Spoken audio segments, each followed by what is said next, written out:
All right, I declare that we are back. We are now open again.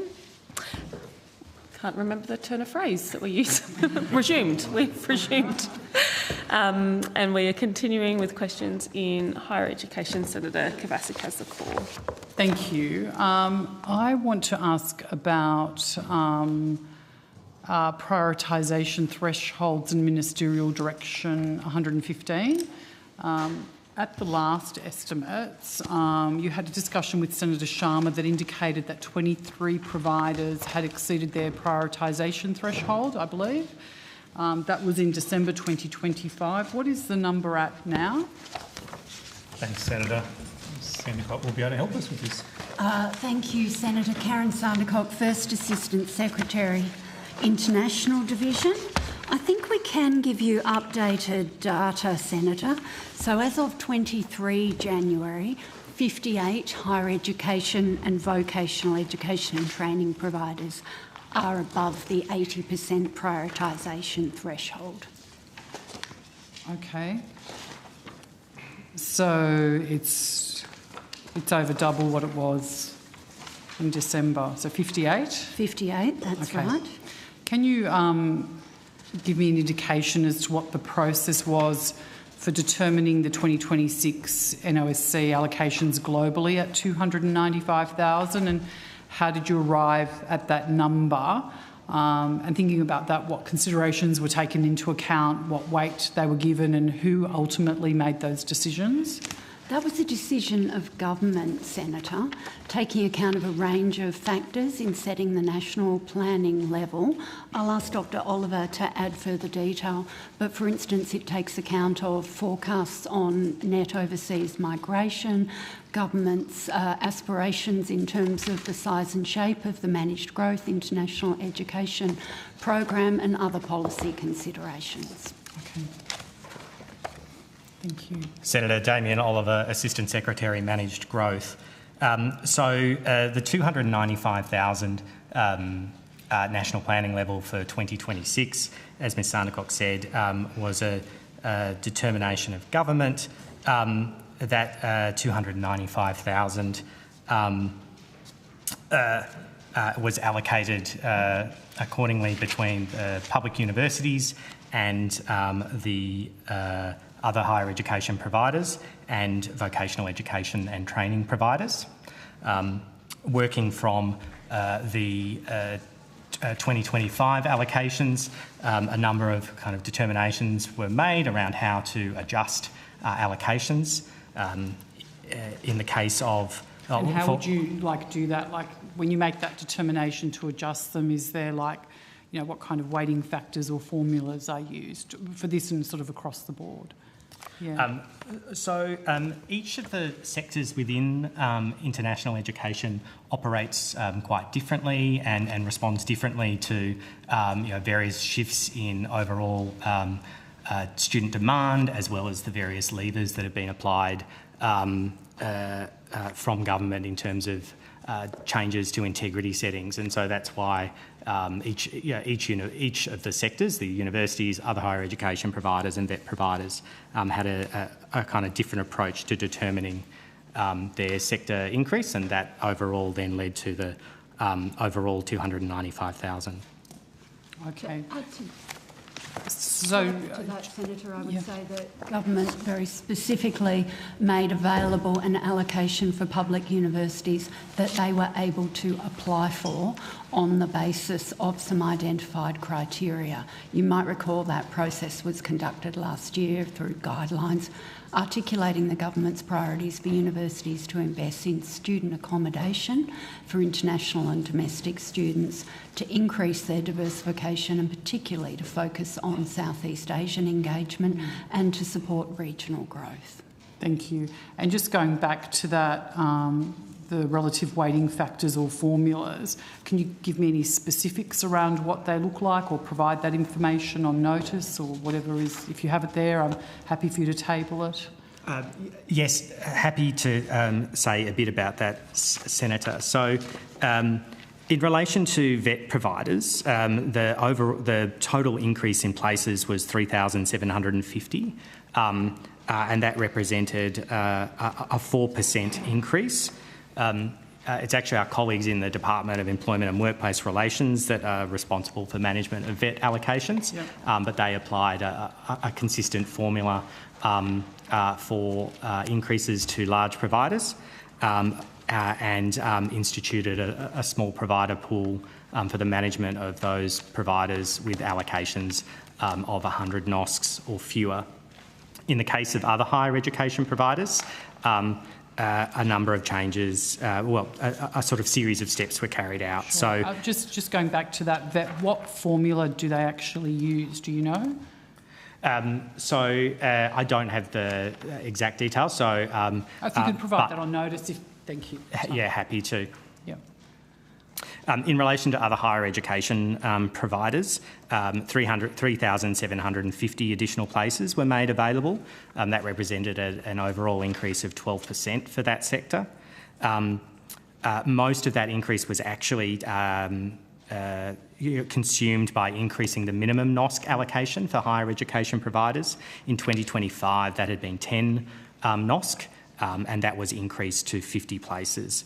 That was to provide more flexibility and simpler management for small higher education providers, particularly those that were more newly established in 2024 when the original allocations were issued. There was an adjustment to the allocation for Bond University in particular, and TAFE providers were accorded a 5% increase.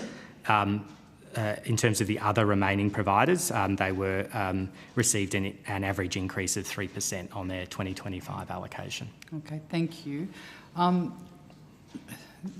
There's a question that was put to me by stakeholders last year, and they suggested that the national overseas student cap was not, in fact, a cap at all, given the enrolments in November last year were at 103% of the national planning level, and the response this year was to lift the cap to 295,000. What would you say to that sort of suggestion that it isn't actually a cap? Senator, it does not operate as a hard cap on enrolments. It is a planning level.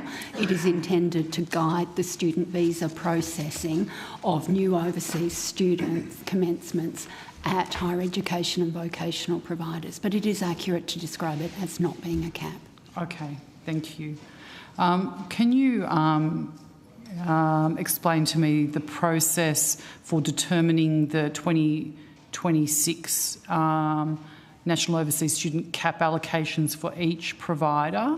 Again, perhaps if I could say, there seems to have been some unrest amongst stakeholders we've spoken to, and it would just be really good to get an understanding of what that process was so we can sort of provide them with clarity. And then obviously there's transparency, which, you know, is something that I think we would all like to bring to bear when there are those types of concerns. As Dr Oliver referred to, Senator, the process for vet allocations is managed by our colleagues in the Department of Employment Workplace Relations, so that's a matter for them, though that we can certainly follow that up. When it comes to the higher education sector, there is a sector planning level. The process for publicly funded universities was one of being able to apply for a share of the national planning level and to demonstrate progress against those particular priorities of government. And is that still the same for provider by provider allocations? That's not... When it comes to universities, yes, on an assessed competitive basis. So it's still not something that's in your remit? It is in our remit currently, Senator, that's right. It is? For universities. For universities. So then, just maybe I'm not understanding right. So then you can tell me what the process was for determining those allocations. For universities, yes, Senator. I perhaps was not clear in referring to the guidelines against which universities were invited to apply for an increase in their allocation on 2025 levels. That was an application-based process managed by a selection panel. Okay, by a selection panel. everyone got at least what they got in 2025. Yeah. That was the starting basis. And then in terms of additionality, as Ms Sandicott indicated, universities were invited to apply for the additional places. So it was a competitive process. Yeah, I get that element. What I'm trying to understand is when the application was made and then you have that panel, what factors are then taken into account in determining whether they would actually receive what they applied for? So selection process. Yeah, selection criteria. So we can help. We can help with that. The selection criteria, and they are publicly available, Senator. The guidelines are published, but it's efforts to diversify into Southeast Asia and to reduce reliance on any one particular international student cohort as a risk strategy, investment in increasing student accommodation, boosting regional delivery under exceptional circumstances. Yeah, so that covers the criteria. The criteria, so as Ms Sandicott was saying, increasing engagement with Southeast Asia and source market diversification, as well as increased provision of student accommodation. They were if you like, the kind of scored criteria against which we expected all applying universities to be able to, provide a submission. And there was also provision for, where appropriate, to look at the exceptional circumstances of universities that were increasing delivery in regional Australia. Are you able to tell me, and if you can't now on notice, how many of the successful or how many of those actually met the criteria for student accommodation or student housing? There were 5 universities, as I recall, Senator, that didn't apply. Yeah. They were content with their 2025 allocation because, as Mr Cook said, providers were guaranteed not to go backwards on their previous allocation if they were still active. So 32 applied. I think the government was quite clear in saying that of the 32, all bar one was given an increase in their allocation on the basis of their application. And did each of those meet the requirement for the student housing? That's what I'm asking. Or the to student varying degrees as determined based on their application by the selection panel, yes, Senator. Right. So what I'm trying to understand is that a criteria that they would need to meet for an increase, or if they had met other criteria and not the housing one, they may still get an increase? Senator, the scoring approach of the panel that fed into the recommendations was holistic. We required universities in their submissions to respond to each of those elements and to set out their commitments and their plans in relation to those 3 different criteria. But on any single criteria in and of itself, that didn't.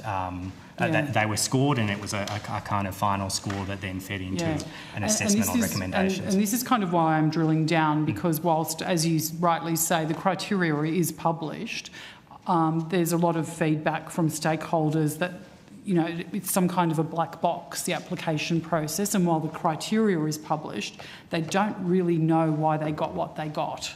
So, that scoring system that you reference, is there any transparency to providers as to why they got that outcome, or how they could have actually gotten a better outcome, or what elements of their application didn't see them get the outcome that they wanted?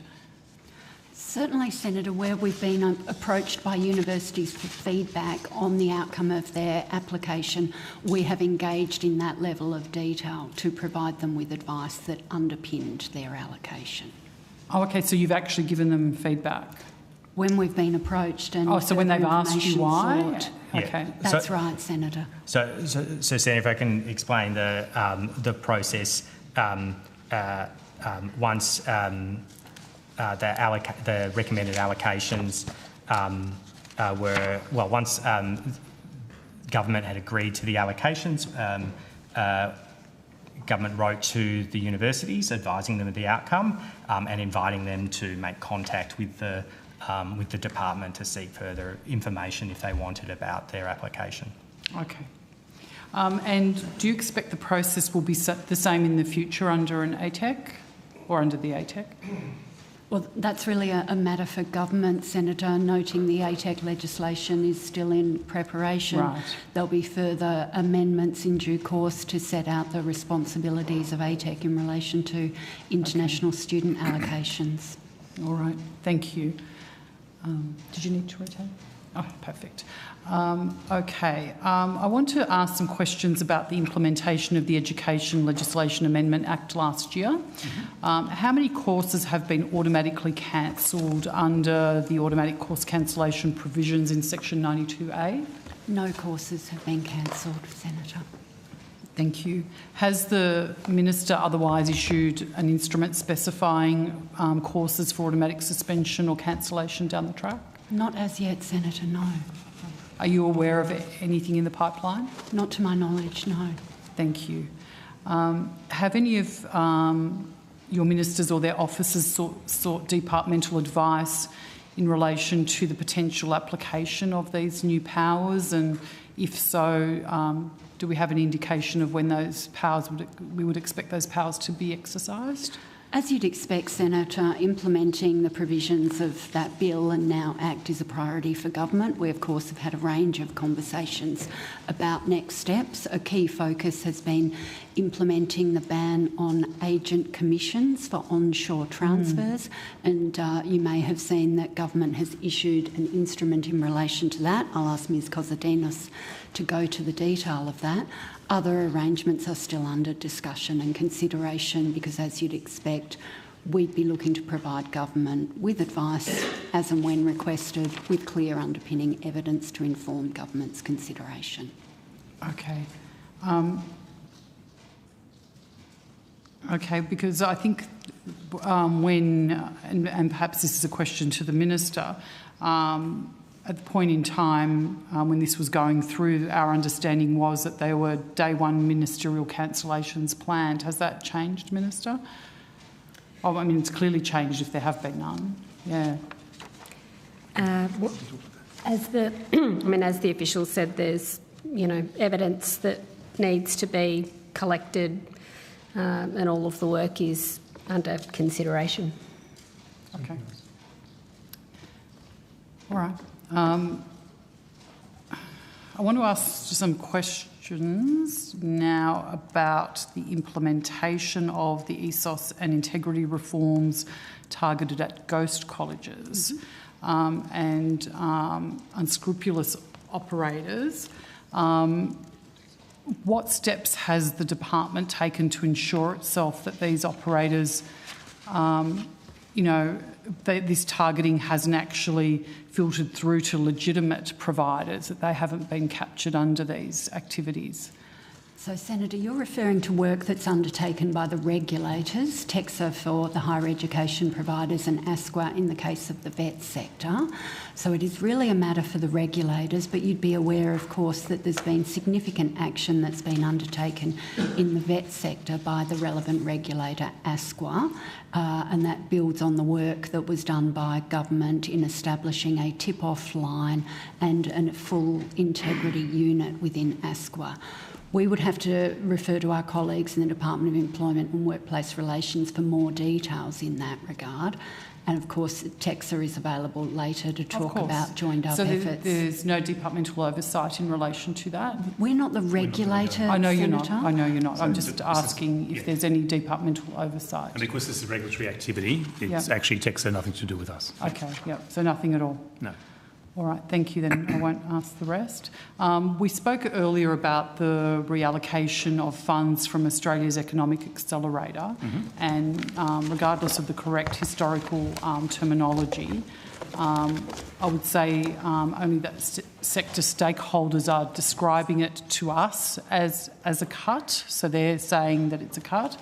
Without getting sort of too caught up in that terminology, as I understand, there was a deduction of $46.2 million from the accelerator in the 2023-24 MAEFO and a further $73.1 million over 3 years in the most recent. Given this is sort of meant to be a $1.6 billion flagship research commercialisation fund, Are there any concerns that it will result in a reduction in our research capacity going forward? Simon Puckett, Acting First Assistant Secretary, Programs and Student Experience Division. No, Senator.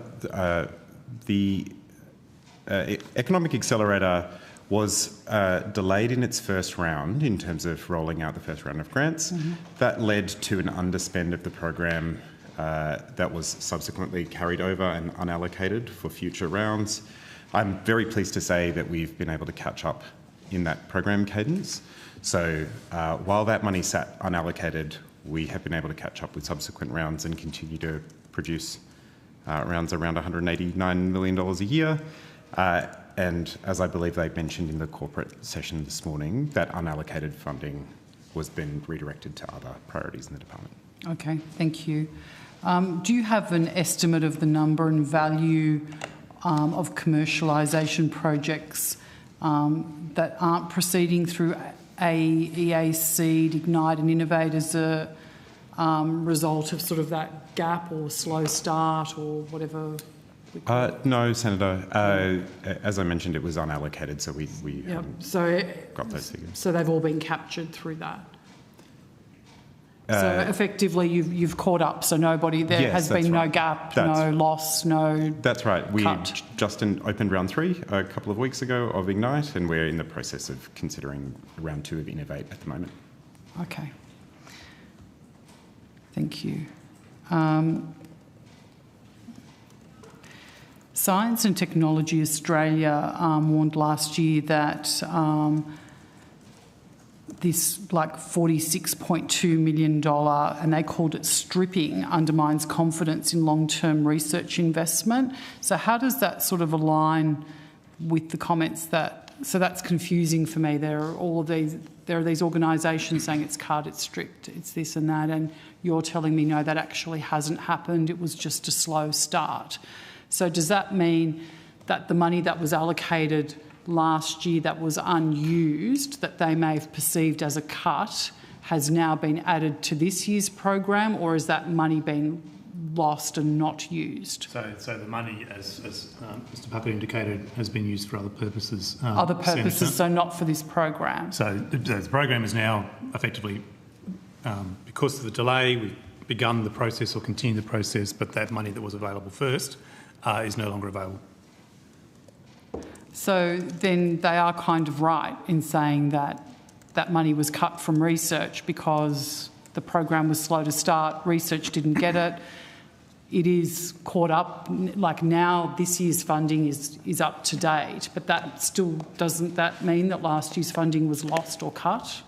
So the research funding continues to grow every year, Senator. So in terms of the forward estimates, the research funding, I think, for this program is continuing to grow, and so additional investment for research will continue. And I might add, Senator, the AEA Advisory Board, who help us kind of consider the settings for the AEA, have been very clear in their advice to us that we should be focusing on delivering quality grants and not looking to spend every single dollar available to us. And we're in the very fortunate position of being oversubscribed at the moment. But I think the focus the focus we've tried to have on these rounds is about delivering the quality innovation that's tech ready and ready to scale, as opposed to, you know, spending every dollar in the bucket. But given that the program was slow, it wasn't about exhausting all the money. It's just that no money was given out at all for a period of time. So I'm trying to understand, because in my mind, just again thinking out loud, redirecting the unallocated funds to other priorities that aren't research, that is reducing the overall pool of research. Why didn't that money just stay in and roll over to future rounds? Because, as we indicated, it was a decision of government for that funding to be used for other purposes in the education portfolio. Because it hadn't been used at the time, government made a decision for that money to be used in other parts of the portfolio. Okay, and are you oversubscribed now? I think so. Yes, considerably so. Okay, so that would probably be reflective of the fact that there was that money that was reallocated elsewhere historically? No, I think we'll be oversubscribed every single time, no matter how much money we would have available to us, Senator. This is a very popular program. AEA enjoys a very good reputation in the sector. Yeah. So, But I guess that explains to me then why people called that a cut when I was trying to understand what was happening before, because that amount of money was removed out of research funding for a period and put somewhere else, I guess. So, yeah, I can't comment on other people's views on that, Senator. In my perspective, the research funding across the portfolio It's pretty clear continues to grow. in my mind. I probably don't need you to agree, but thank you. All right. Do you need to rotate?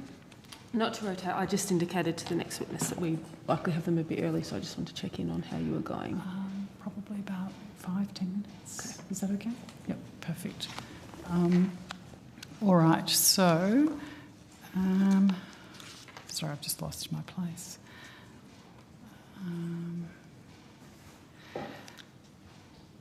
One of the concerns raised with us last year was that MD 115 would entrench the dominance of already wealthy metropolitan universities at the expense of newer and regional universities.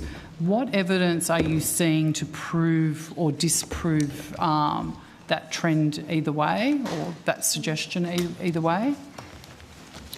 Senator, the process we were speaking about a few minutes ago focused on increasing delivery in regional locations under exceptional circumstances. The largest proportional growth in places was awarded to regional universities, in actual fact, based on that. So that would suggest there is ample scope for those universities to grow their international students within the allocation, which has been increased by government. Okay. The concern is that under the MAIFO process, funds from the accelerator bodies have been redirected for 2 years now, or 2 years in a row, and universities and research bodies are now less able to trust the accelerator as a stable alternative to cross-subsidies from international student fees and other revenues. Are you concerned about the message that sends to the sector, given the apparent premium placed on stability of revenue streams right now? Sorry, Senator, you've just jumped from two different programs in those okay. two different questions. I'm sorry. You asked a question about international students. Now you've gone back to research. So I have, yes. It's okay. Yep. Would you like me to bring my research team back again? Yeah, that's my last question, so Okay. that's fine. Thank you. Sorry. That's okay. And I'm sorry. I hate to do this, but I have asked them. I have again? actually asked them in incorrect order. That's my mistake when I lost my place. Thank you. But it's a good thing they're not far away. So I'll ask again. Thank you.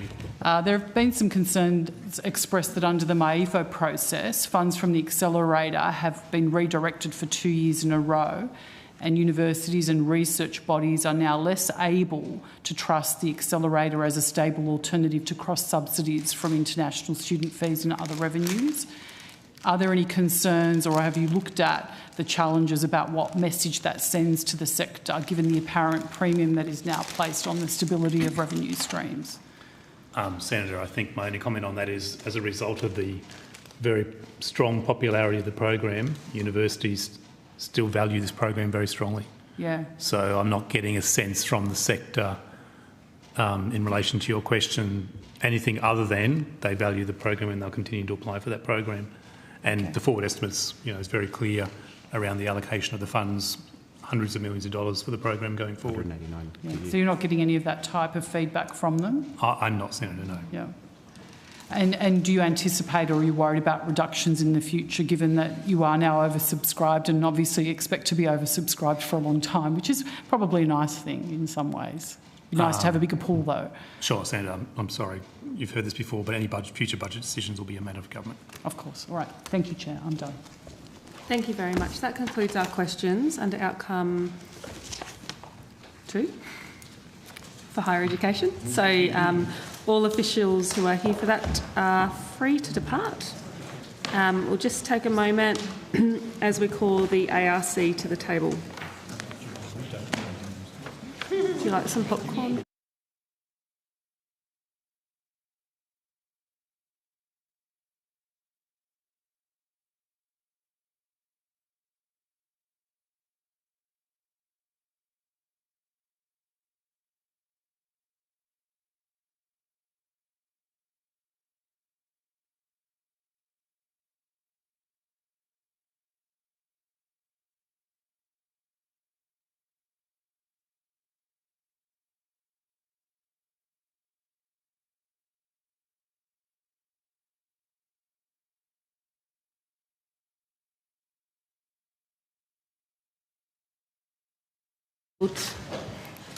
Familiar spot for you. But nice to see you. Do you have an opening statement for us? No, we have no opening statement. Okay, no problem. Then Senator Faruqi, you have the call. I'm doing 15-minute blocks, Senators. I'll come to Senator Pocock next. Senator Faruqi.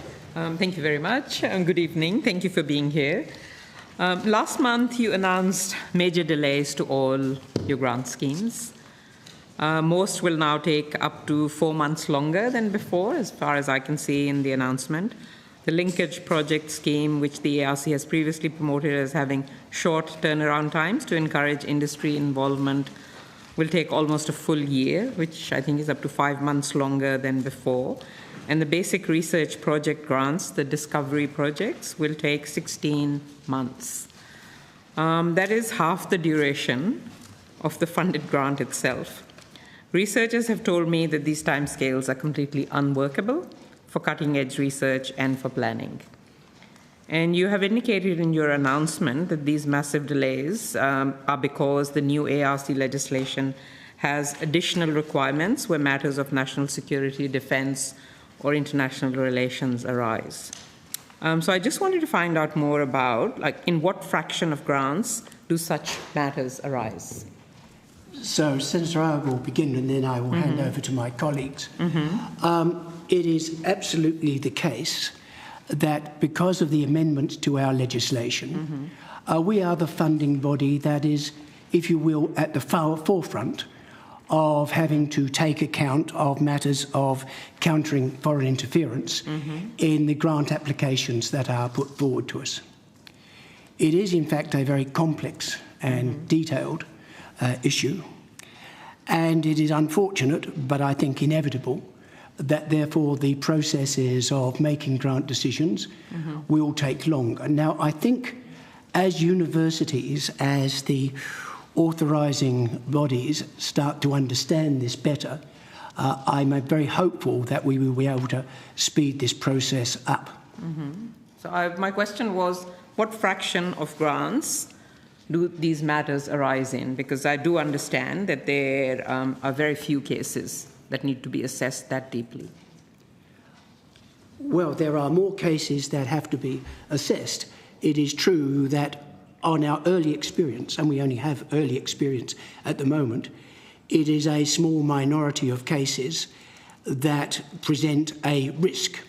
And then it's a question of whether that risk can be managed successfully in terms of foreign interference. What is the small minority? Is it 4%, 6%, 10% of the total grants?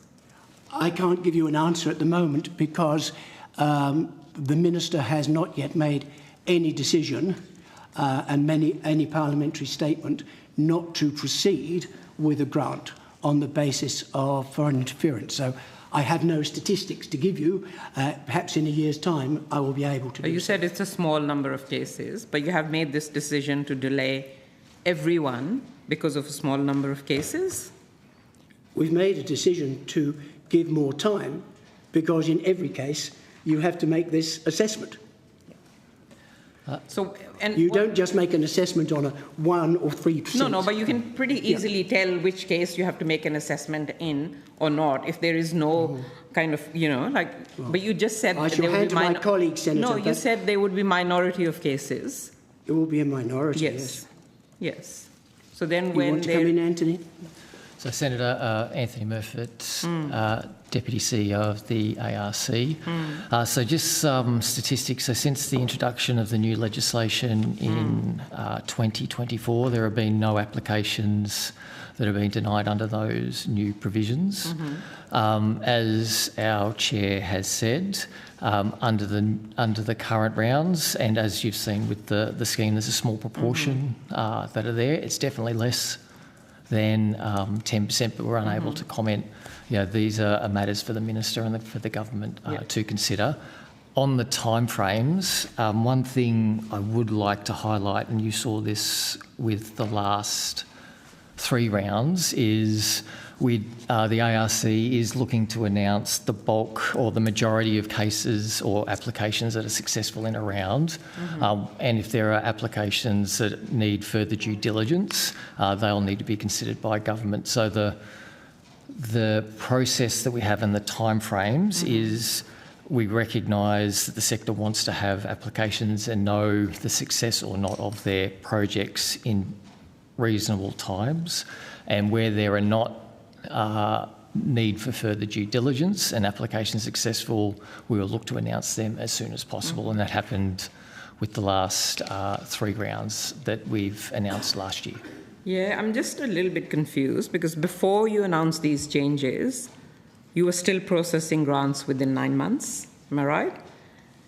And announcing outcomes for all grants except those that where security checks were still ongoing.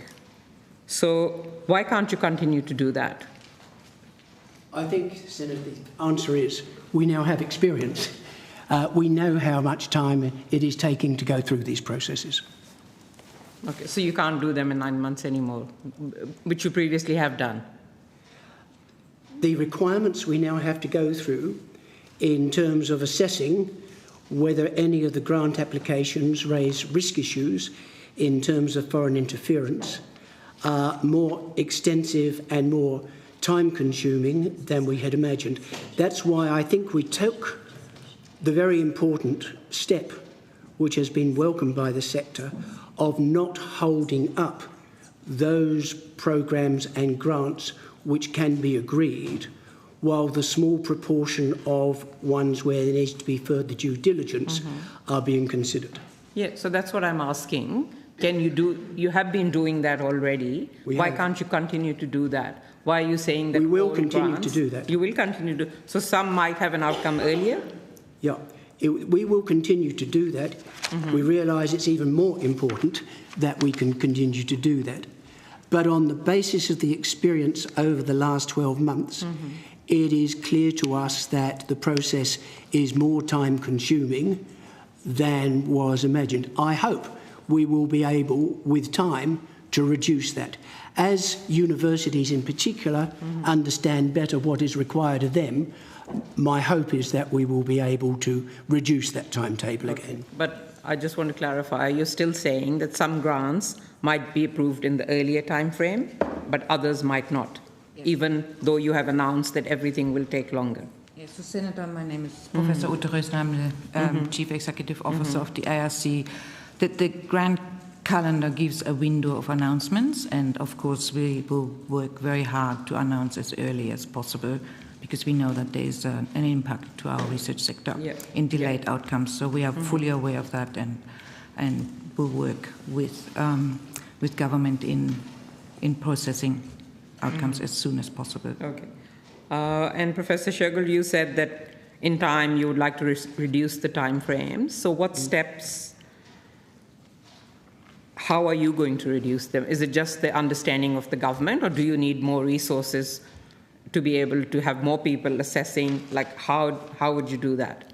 I think it is understanding the responsibilities that sit on our shoulders and the responsibilities that sit on universities who are supporting the grant applications. The more that they can undertake a large degree of the work in this regard, obviously it makes it easier for us. Then we have to go through processes of looking at large amounts of open intelligence, and obviously in terms of assessing that small number of cases on the basis of risk, we would not do it on our own. We would be seeking advice from the Department of Home Affairs, Department of Foreign Affairs, etc. That small number of cases is fine, but you know universities are already overloaded, researchers are already overloaded. So in your responsibility, what will you do? In my responsibility, what I will do is to move as quickly as I can within the legislation that we operate under. Have you alerted the department or the minister that, like, kind of the impacts of these extended time frames and how kind of difficult it would be for researchers? You have indicated to the department and the minister. Like, what exactly did you alert the minister and the department about? And what did you suggest as a remedy?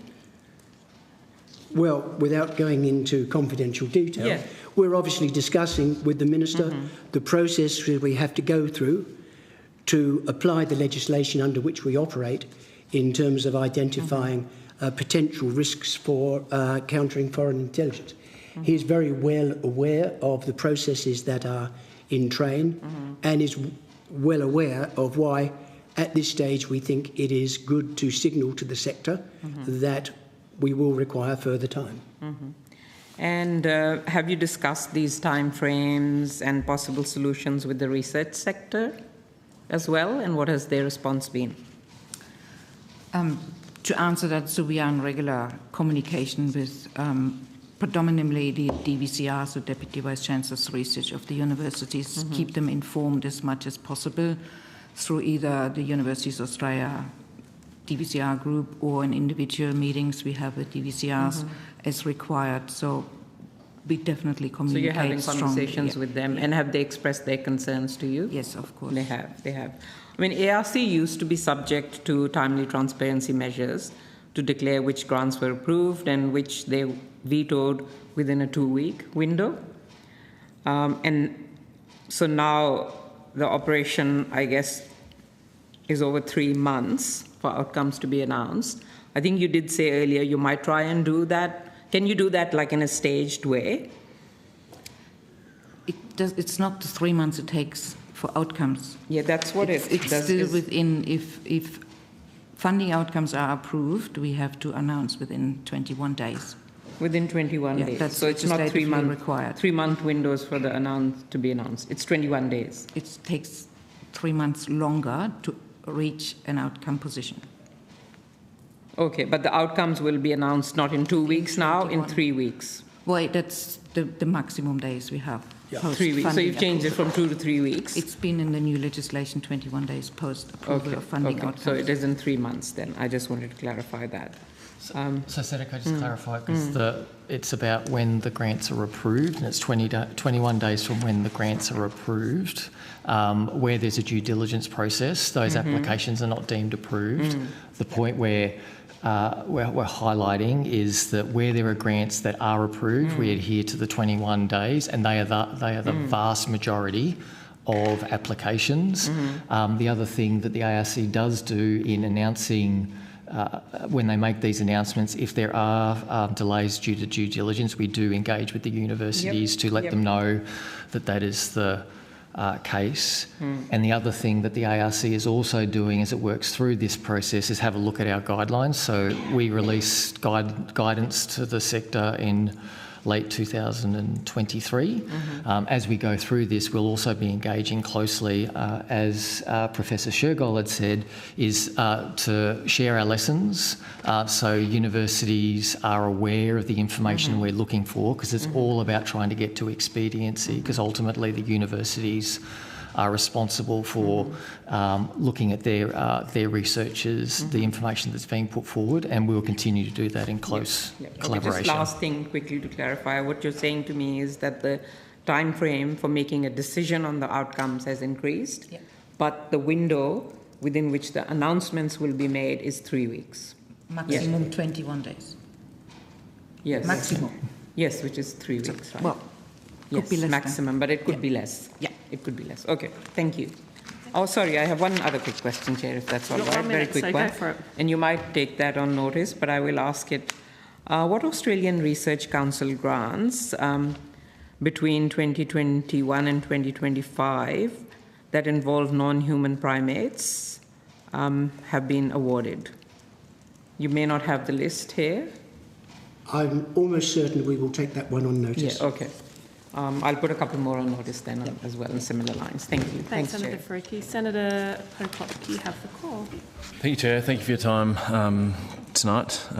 In an answer to a question I put on notice to you at the last estimates, as SQ 25 000831, the ARC justified pursuing the organisational review prior to the third review handed down, as it was needed, and I'll quote, to ensure the ARC is future ready and able to continue to play a pivotal role in the Australian research landscape.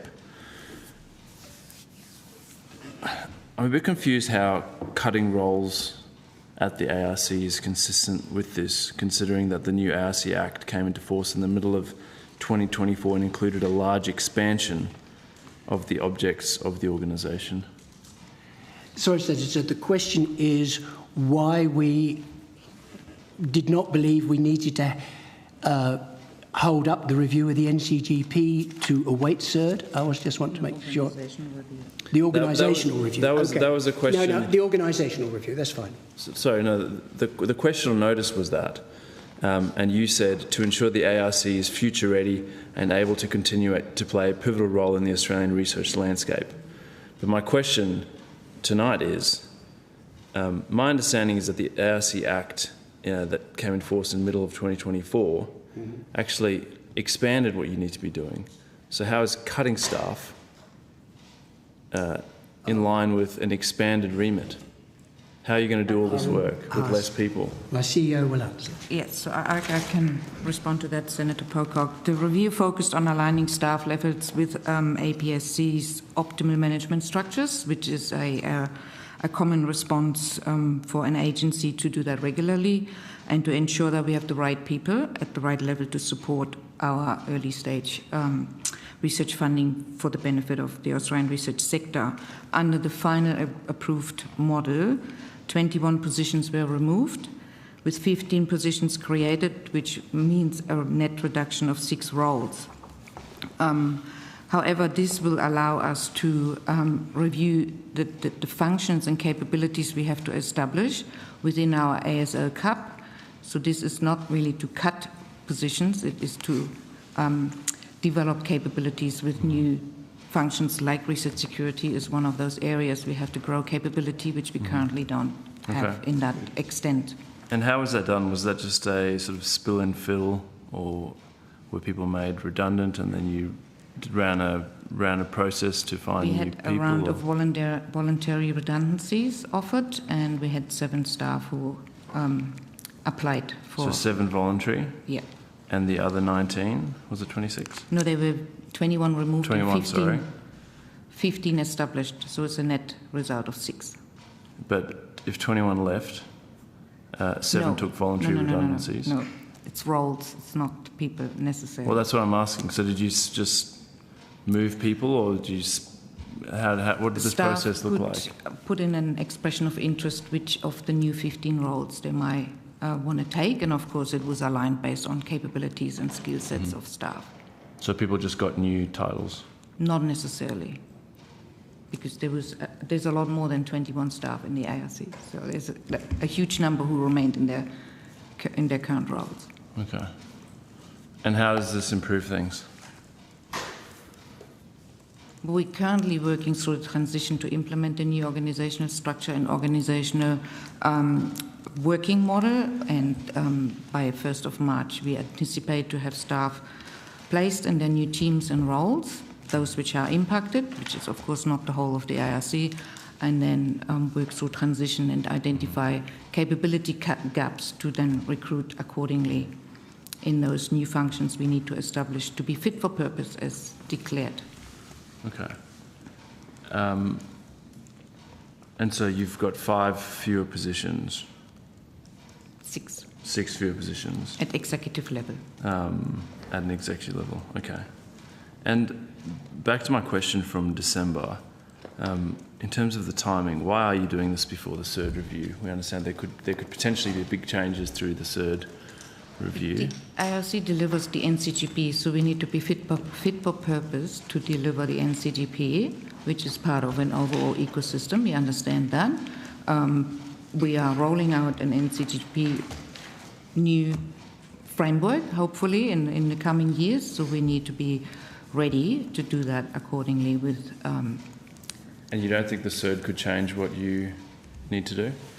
The new NCGP as proposed will hopefully be agile enough to work alongside CERD recommendations, hopefully, which we haven't seen ourselves. Was it a consideration to delay till after the CERD review? Who took the decision to do it before the CERD review? The decision was not to wait until CERD might be delivered as a report, and that might take many years to respond by government, which is obviously out of our control. Yeah, and our priority is to deliver our NCGP to the sector in the best way possible. And so whose decision was that? Our board. The board, okay, yeah. Thank you.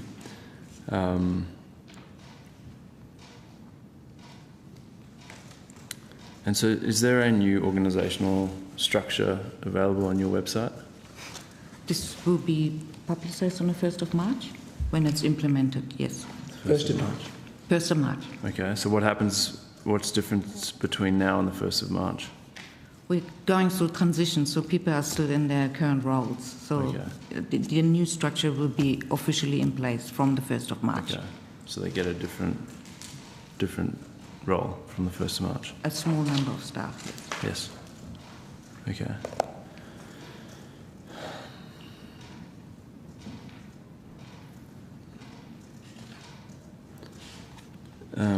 Just on another question on notice, you said that the intention is to finalise the review and present the outcome to staff by the end of 2025.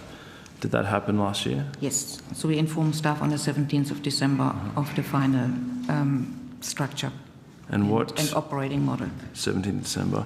What feedback processes were available for staff following the presentation of the final review? So I can give you the process. So there was staff were informed on the 20th of October 2025 of the commencement of the organisational review, and were provided with proposed operating models and organisational structure on the 17th of November. Staff are encouraged to participate in the process through focus groups, discussions with senior leadership team, online engagement, and feedback was encouraged throughout an online forum. We held 11 focus groups. How many focus groups did you have? We held 11 focus groups with more than 135 people attending, which is about 70% of the workforce. And we received over 150 pieces of feedback on the proposed model and structure, with the executive group considering all feedback before landing on a final decision. Thank you. And what support did you provide to staff who lost their job, or was everyone who lost their job a voluntary redundancy? Everybody was a voluntary redundancy. Okay.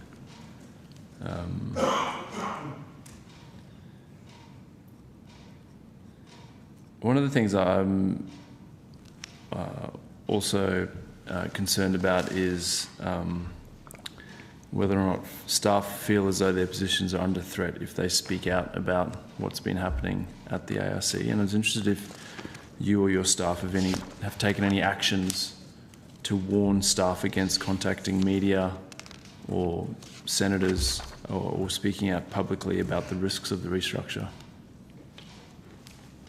Staff were reminded on their obligations as part of the APS Code of Conduct, but we have not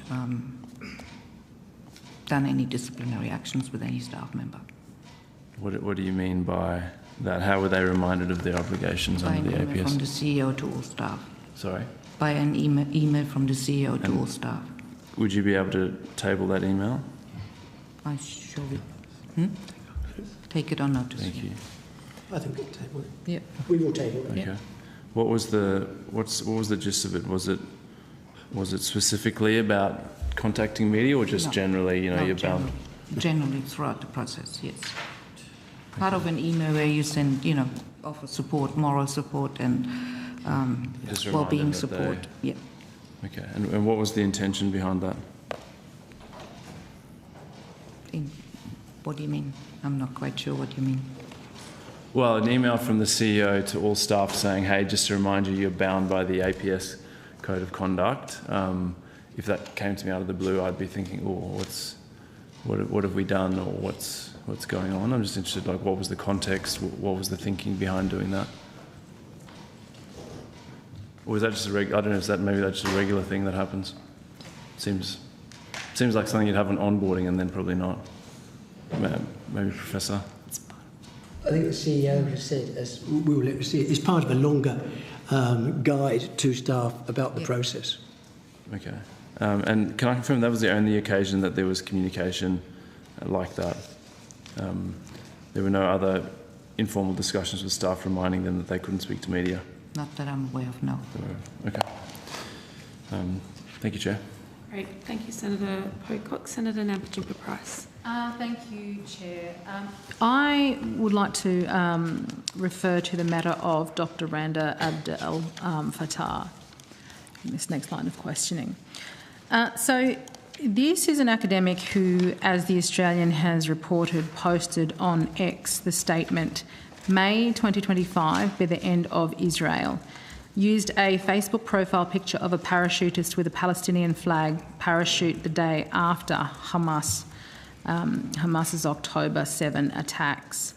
Has said she will look for ways to bend rules and refuse and subvert them regarding academic grant processes. Reportedly has refused to cite anyone in her research who has remained silent over Gaza, no matter how authoritative.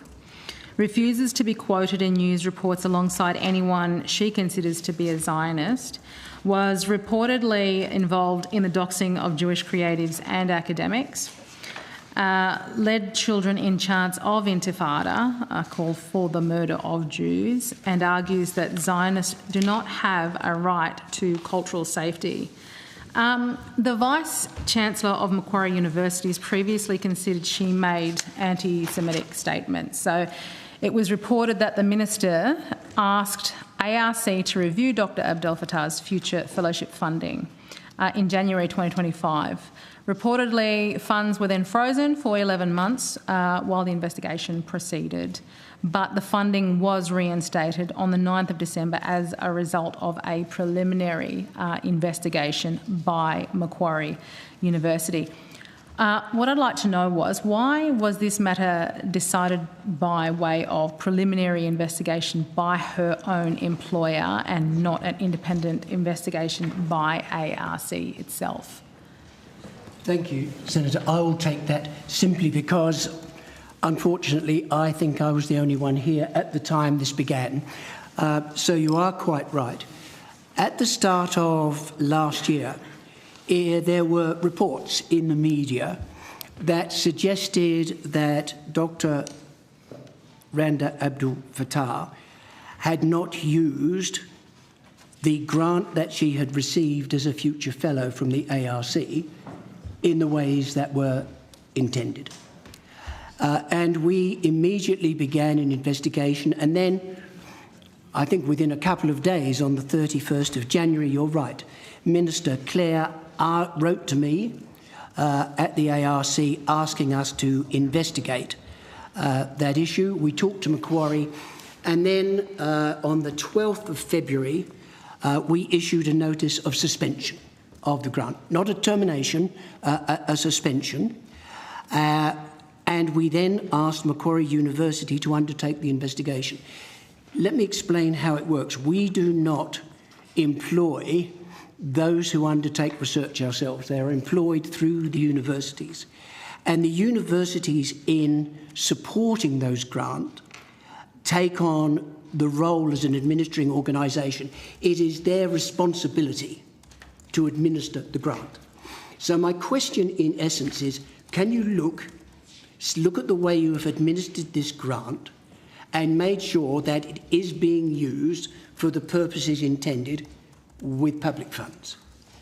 Now, when we talked about this last time, Senator Faruqi will remember, I emphasised very much that the role we were undertaking here was relatively narrow. My interest is, has this person used the funds for the purposes intended in the grant? Okay, it is not an inquiry by us into her political advocacy or an attempt to restrict her freedom of speech, and it's certainly not in terms of her employment relationship, which is with the university. So the university immediately responded, undertook this investigation. It is a detailed investigation. There is no further preliminary investigation. The preliminary investigation is the investigation.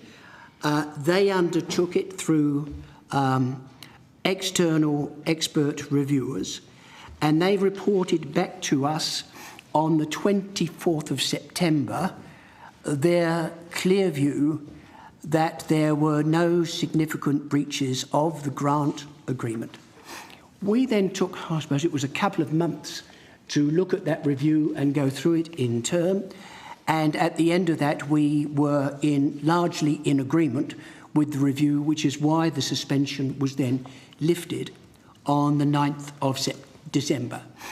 We did note that there were ways in which Macquarie University, as the administering organisation, could improve its administration of grants, improve its grant management, update its ethics plan, update its risk plan, and so on.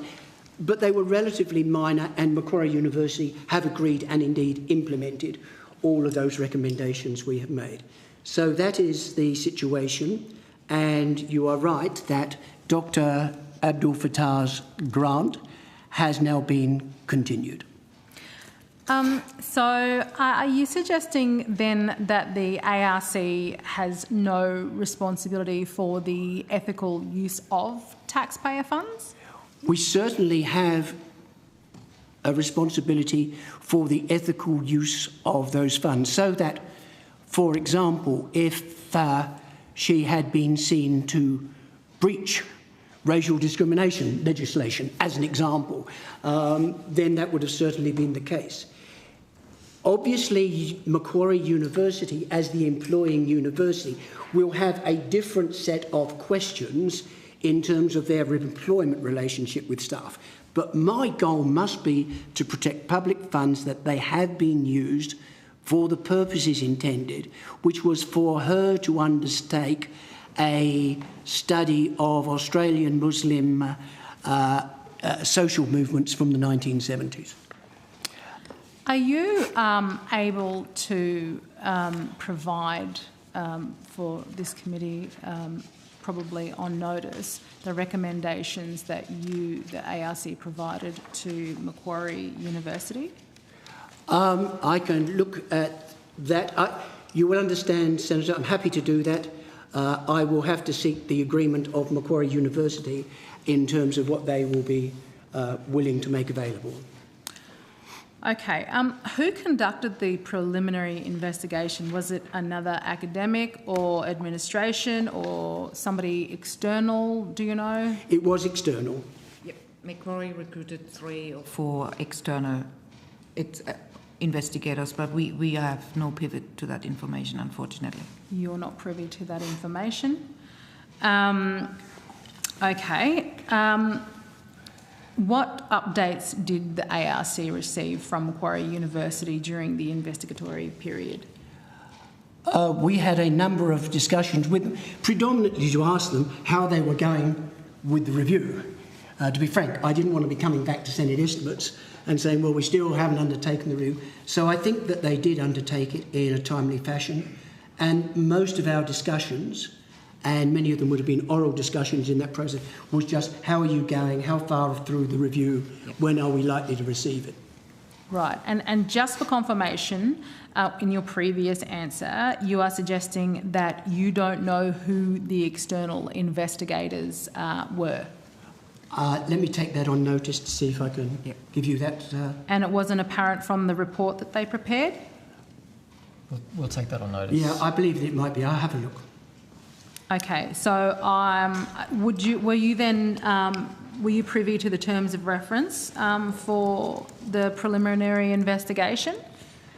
We would have set the frame for the investigation which we asked them to undertake. And if it seems that we are not clear on the external investigators, at the end of the day, it is Macquarie and the Macquarie Vice-Chancellor who has to sign. At the end of the day, this is their investigation. It's just that they decided to use external investigators to do it. I don't want to have dealings with the external investigators. My dealings are with Macquarie. Did you meet your requirements in managing this grant? Do you know if they included conduct outside the performance of obligations under ARC grants? They would have, I do know that they would have considered a range of her activities and whether or not they were related to her grant activity. Right, and more specifically, were concerns raised with either the ARC or the university about Dr. Abdel Fattah's alarming social media activity and public statements? And were they at all considered with regard to the investigation? I have no knowledge of what correspondence Macquarie received. I imagine quite a lot. I can tell you from the ARC, this is probably an issue on which we have received more correspondence than any other. I can't tell you exactly, but a significant proportion would have been expressing outrage about the extent to which we are perceived to be trying to remove her freedom of speech, and others who are outraged at the fact that she has continued to get a grant. It is a very split correspondence. You mentioned earlier that you received updates during the course of the investigation. You also said that if there were a breach of the Racial Discrimination Act, for instance, that might be grounds for cancellation of the grant. Were any such complaints or issues raised with you or with Macquarie?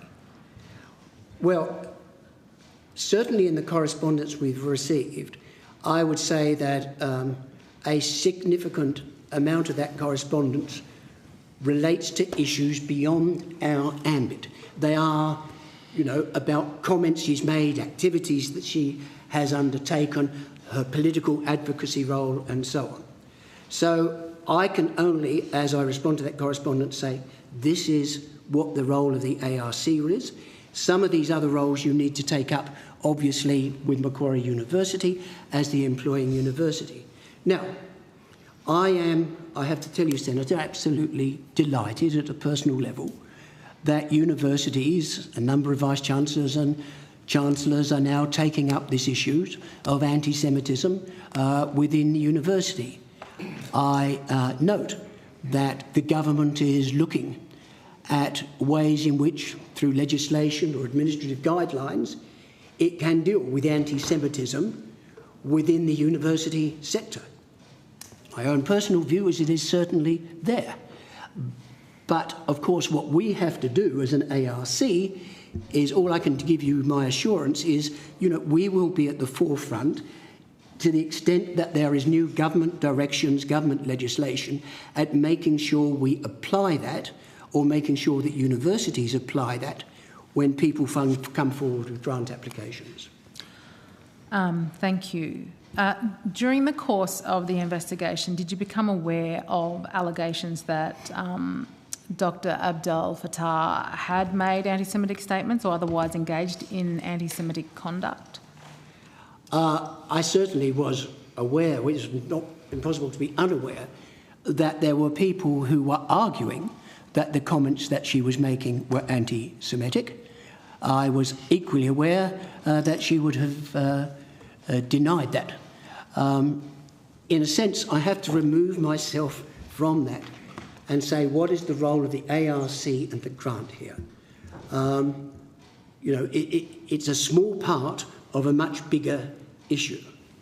Sure. I suppose what I'm trying to understand is if within your remit you can cancel a grant on the grounds of racial discrimination or racially discriminatory conduct, and anti-Semitism is accepted as a form of racially discriminatory conduct, how were the doctor's social media statements and conduct outside the grant not taken into account? I will come back on notice, but I am persuaded that if a person in receive of a grant was to break the law in any way, that we would be able to remove the grant. I will come back with the legal advice in that regard, though. Okay. And was the doctor interviewed as part of the investigation process?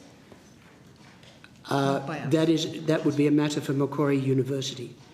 I will be happy to ask Macquarie University what their views are on making their report available. Okay. Senator, I'm due to rotate after the next question. Okay, no problem at all. Do you know if the report of the investigation will be made public? I don't know if it will be made public. I will ask two questions on your behalf.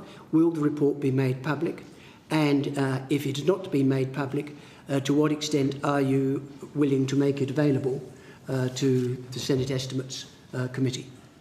Okay. I'll continue with this after. Senator Roberts. Thank you, Chair, and thank you for appearing tonight. Good evening. Grant reference FT 22010047, beneficiary Dr. Randa Abdel Fattah, covering the period 2022 to 2027.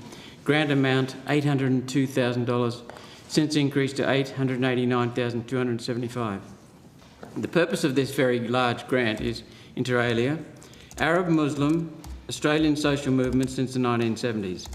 It aims to recover previously untapped oral histories and rare archival collections of Arab Muslim Australian activists who have struggled against external systems and internal conflicts to build a socially just future, including a greater understanding of the transformative activism of communities whose movement work is often relegated to the margins. This is what you're spending taxpayer money on. What is the cost-benefit of this study sufficient to justify an almost $900,000 price tag? Why do you hate Muslims, Malcolm? I don't. We have some in our party. So, Senator, let me answer that question, and I'm happy to do so, because the key change to the ARC legislation, as you will be aware, is that at this stage, in most instances, not all, it is the ARC and board which makes the decision on grants and not the minister. Okay, so the minister is clearly at arm's length. Now, what do you do if you're on a board and you are trying to make sure that you use public funds for the best purposes available for projects that are deemed by universities to be in the national interest? You know, if you look at the number of applications that come forward, you'll start to understand what a challenge it is. I think last year, and I'm looking for the numbers, there was something about 4,000 applications. Is this getting to the answer of my question? I am going to get there. Cost benefit? Because I want you to share my pain, Senator. We've got 4,000 applications, about, give or take, 25% are accepted. Now, it is quite unrealistic and very bad governance to imagine I and the board members sit down looking at 4,000 applications, even as well as presented as you've just done with this one, and say yes or no. How do you do it? You try and make sure you have the very best world-class system, which is a peer review process. And the role of myself, the role of the board, isn't to go through and second-guess those expert peer reviewers in the decisions they're made. My role, and it's an important one, I feel a burden of responsibility, is to make sure that the processes that are being used are best practice in peer review. Is there a cost and benefit? Done with honesty and integrity. So this was a proposal that came forward out of about 1,200, I think, so give or take, that were accepted last year. So and you can't tell me. What I can tell you is, using the best peer review processes that we have available, that it was thought by members of the College of Experts and then by disciplinary experts that this would be an important and innovative and no doubt provocative piece of research. But you can't tell me the cost benefit. I can tell you, well, I tell you what I can do. I can tell you the cost benefit as assessed of the ARC grants overall, which we had undertaken a few years ago, of this grant? which gave a return on all our grants of about, I think, $3.20 on the dollar, something like that. I'll move on. This isn't your first grant to the doctor. Grant DE 180101093, titled Youth in the Digital Age, Being Young and Muslim in Australia, for $322,000 to $213, covering 2018 to 2021. Now, my question is, why didn't you use the correct name of the project, which was Trust, Politics, Fear, Generation 9/11, Muslim and Non-Muslim Youth Compared? Why didn't you use the real title? Well, it wasn't my piece of research. Okay, thank you. This grant allowed the doctor to write a book titled Coming of Age in the War on Terror, published by Allen and Unwin. Why are you funding this person to write a book which she sold commercially and for which the doctor most likely received payment? Did she? I have no idea, Senator, if the... That's what bothers me. If she received payment from that. But I am delighted overall when pieces of research that we fund end up in books or articles. Minister, I think that was a good use of money. Minister, this is socialising costs and privatising profits. Why is the Australian Research Council allowed to use taxpayer money to provide a commercial benefit to their friends in academia, paid to write the book, paid to sell the book? This seems to be a great scam going on here for academia. Well, you know, I think in answering the question, and you were frustrated at the delay, the one thing I did show is how this is, I think, best practice peer review process. And to identify that as a scam is probably stretching it somewhat. Minister, why is the ARC allowed to do this? Socialise costs and privatise benefits? So the ARC's role in the process is through its independent and expert board to use the process of peer review that Professor Shergold spoke about to be responsible for the approval of grants and fellowships and so on. That's the ARC's role, and they rely on independent peer review to discharge their obligations. I think you're asking questions about academics then publishing books after they have conducted research which may be funded by the ARC or may be supported in other ways, and I think that publishing opportunity is just a part of higher education. You have been funding standard procedure. Thank you, Minister. You have been funding this person continuously since 2018. Dr. Randa Abdel Fattah is a radical Islamic activist who just participated in the figurative burning down of the Adelaide Writers' Festival. Is this grant nothing more than the ARC funding Islamic activism? I won't repeat the process which the Minister has described well. I will say, we have a college of experts carefully selected who do a first assessment. We then have detailed assessors, over 20,000 assessors from Australia and around the world, that then assess each of those pieces of research. And roughly about 25% of them manage to make the cut. I wish I could fund more. There are many more good projects you could, but that's the truth. There is a process. I can't possibly step in and start to overrule decisions of that process on the basis that I don't like, particularly the political advocacy that someone does. I've got to make sure on your behalf, that that process is being used as well as it possibly can be to make sure that decisions are being made fairly, honestly, transparently and in the national interest. They're nice words, but I'd leave this to the taxpayers to decide. The Doctor has now organised an alternative event to the Adelaide Writers' Festival, which by all reports is designed to exclude people of a certain faith or belief. Minister, I keep on hearing about social cohesion, and yet this grant has gone to a person who is attacking social cohesion to advance Islamic propaganda. Why is your grants program encouraging social conflict? There's a lot of incorrect premises there, Senator Roberts, about the role of the ARC and the grants process and the investigation that was undertaken by Macquarie University essentially Professor Shergold has already gone through that process. To go over it again briefly, the Minister wrote to the ARC, I think to Professor Shergold, and asked the ARC to look into this particular grant to the doctor and make sure that the grant was being, appropriately used. The way that works is that it's the university who receives the grant who is then tasked with doing the investigation. Macquarie University appointed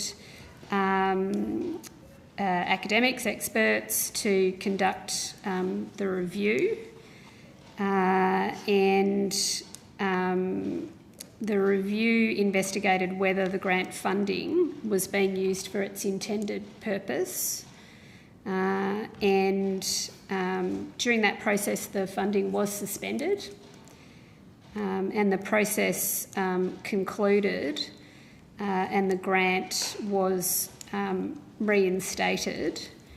And it was reinstated, as I understand it, because there was no evidence that there was an inappropriate acquittal of public funds.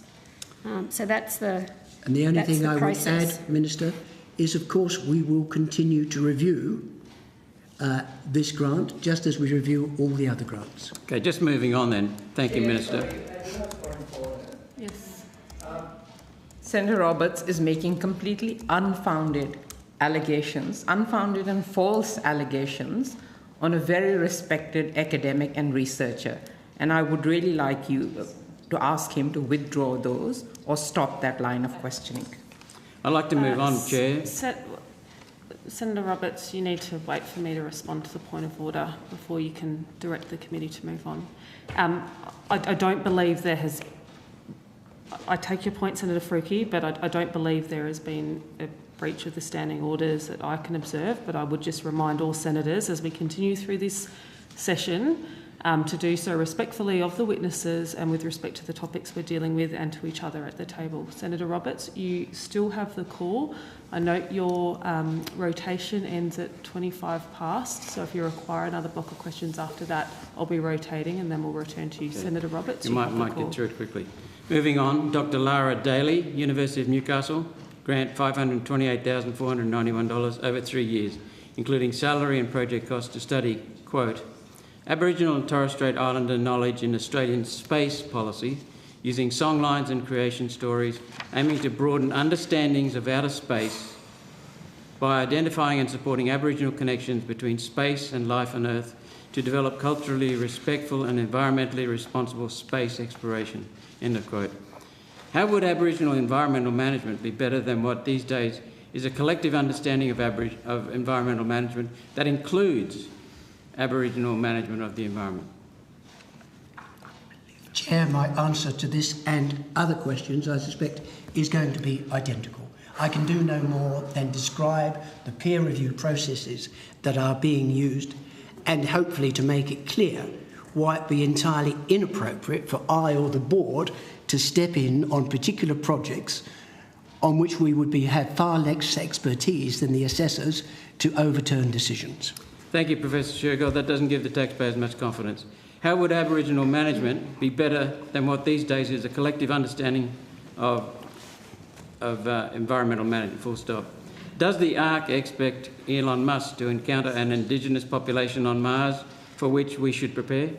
According to her bio, Dr. Daly's research is grounded in herself as inter alia, quote, a white, non-Indigenous person, an unceded Aboriginal country specialising in human and more than human research, including outer space as being already known, cared for and inhabited through Indigenous ontologies. Did Aboriginals inhabit other planets? Senator, the scope of estimates is very broad, but it is contained to the operations and expenditure of departments and agencies, and I... Yeah. Okay, one more question. Okay. I wonder how did Aboriginals care for other planets in the solar system, but you appear to be trying to extend Aboriginal mythology to other planets in the solar system. How far out? Pluto, Saturn, I know, to infinity and beyond, as Buzz Lightyear said in Toy Story. Oh God. Australians are living in tents, struggling to buy food.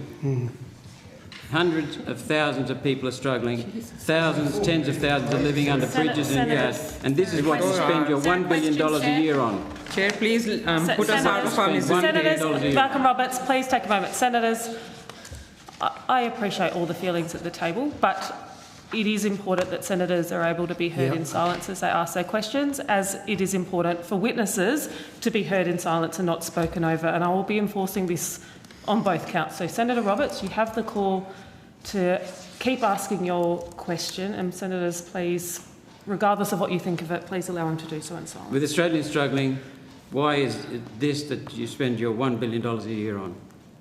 Taxpayers would be saying shame on you. Is that for the professor or for me? Both. So I'll go first, Senator Roberts, and say you are a politician, yes, and you are expressing your political views right now. On behalf of many constituents, yes, Minister. And what we did is we removed politics from the processes that the ARC uses, because we believe in peer review of research, not political review of research. And the ARC's process is rigorous, it is independent, and as Professor Shergold has said, it is based on a strong network of peer reviewers. That is the decision of the government. We based that decision after an independent review of the ARC Act.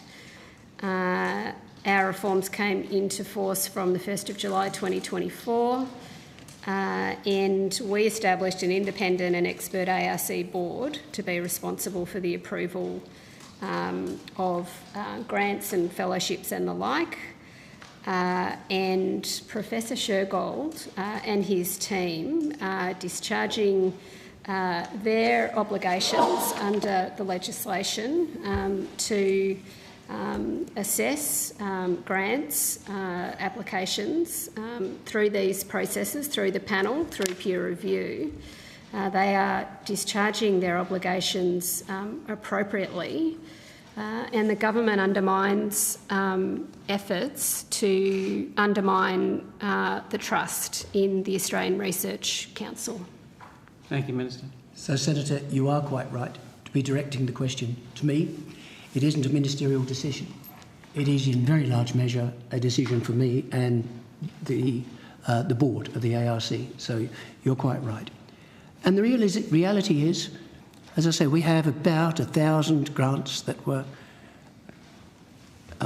approved last year, and it is inevitable that there will be 10 or 20 of those that will become highly controversial for the reasons you've suggested.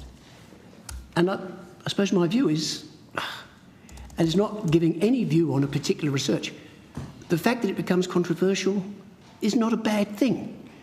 The whole purpose of research is to look for new paradigms, to interpret in new ways, to provoke, to be honest with you, to raise hackles on existence. It is the way in which we continue to improve what we do economically, socially, environmentally, and have debates about culture within Australia. So I can't, like you, sit down and say, well, I think that looks a really good piece of research to me, and that one looks a bit wacky. I've got to be dependent upon the experts that I use. And my task, as I've said, is to make sure that they are doing it with integrity. I want to make sure to see there's no conflicts of interest. I want to make sure to look at the outcomes of that research, that all universities are getting agreement, that Indigenous scholars, not just on Indigenous issues incidentally, but Indigenous scholars in all areas are getting fair access. So that's what I'm looking at when I look at the 4,000 grant applications we receive, the thousands of decisions to make, making sure that in all ways that peer review process is working, and all the time with the board looking at ways in which it can be improved. Thank you, Chair. So I'm with Thank you. It sounds very far. Thank you, Senator Roberts. Senator Faruqi now has the call. Senator Faruqi. Thank you, Chair. I just have a few follow-up questions from questions I asked on notice at the last estimates. So one of the questions I asked was this.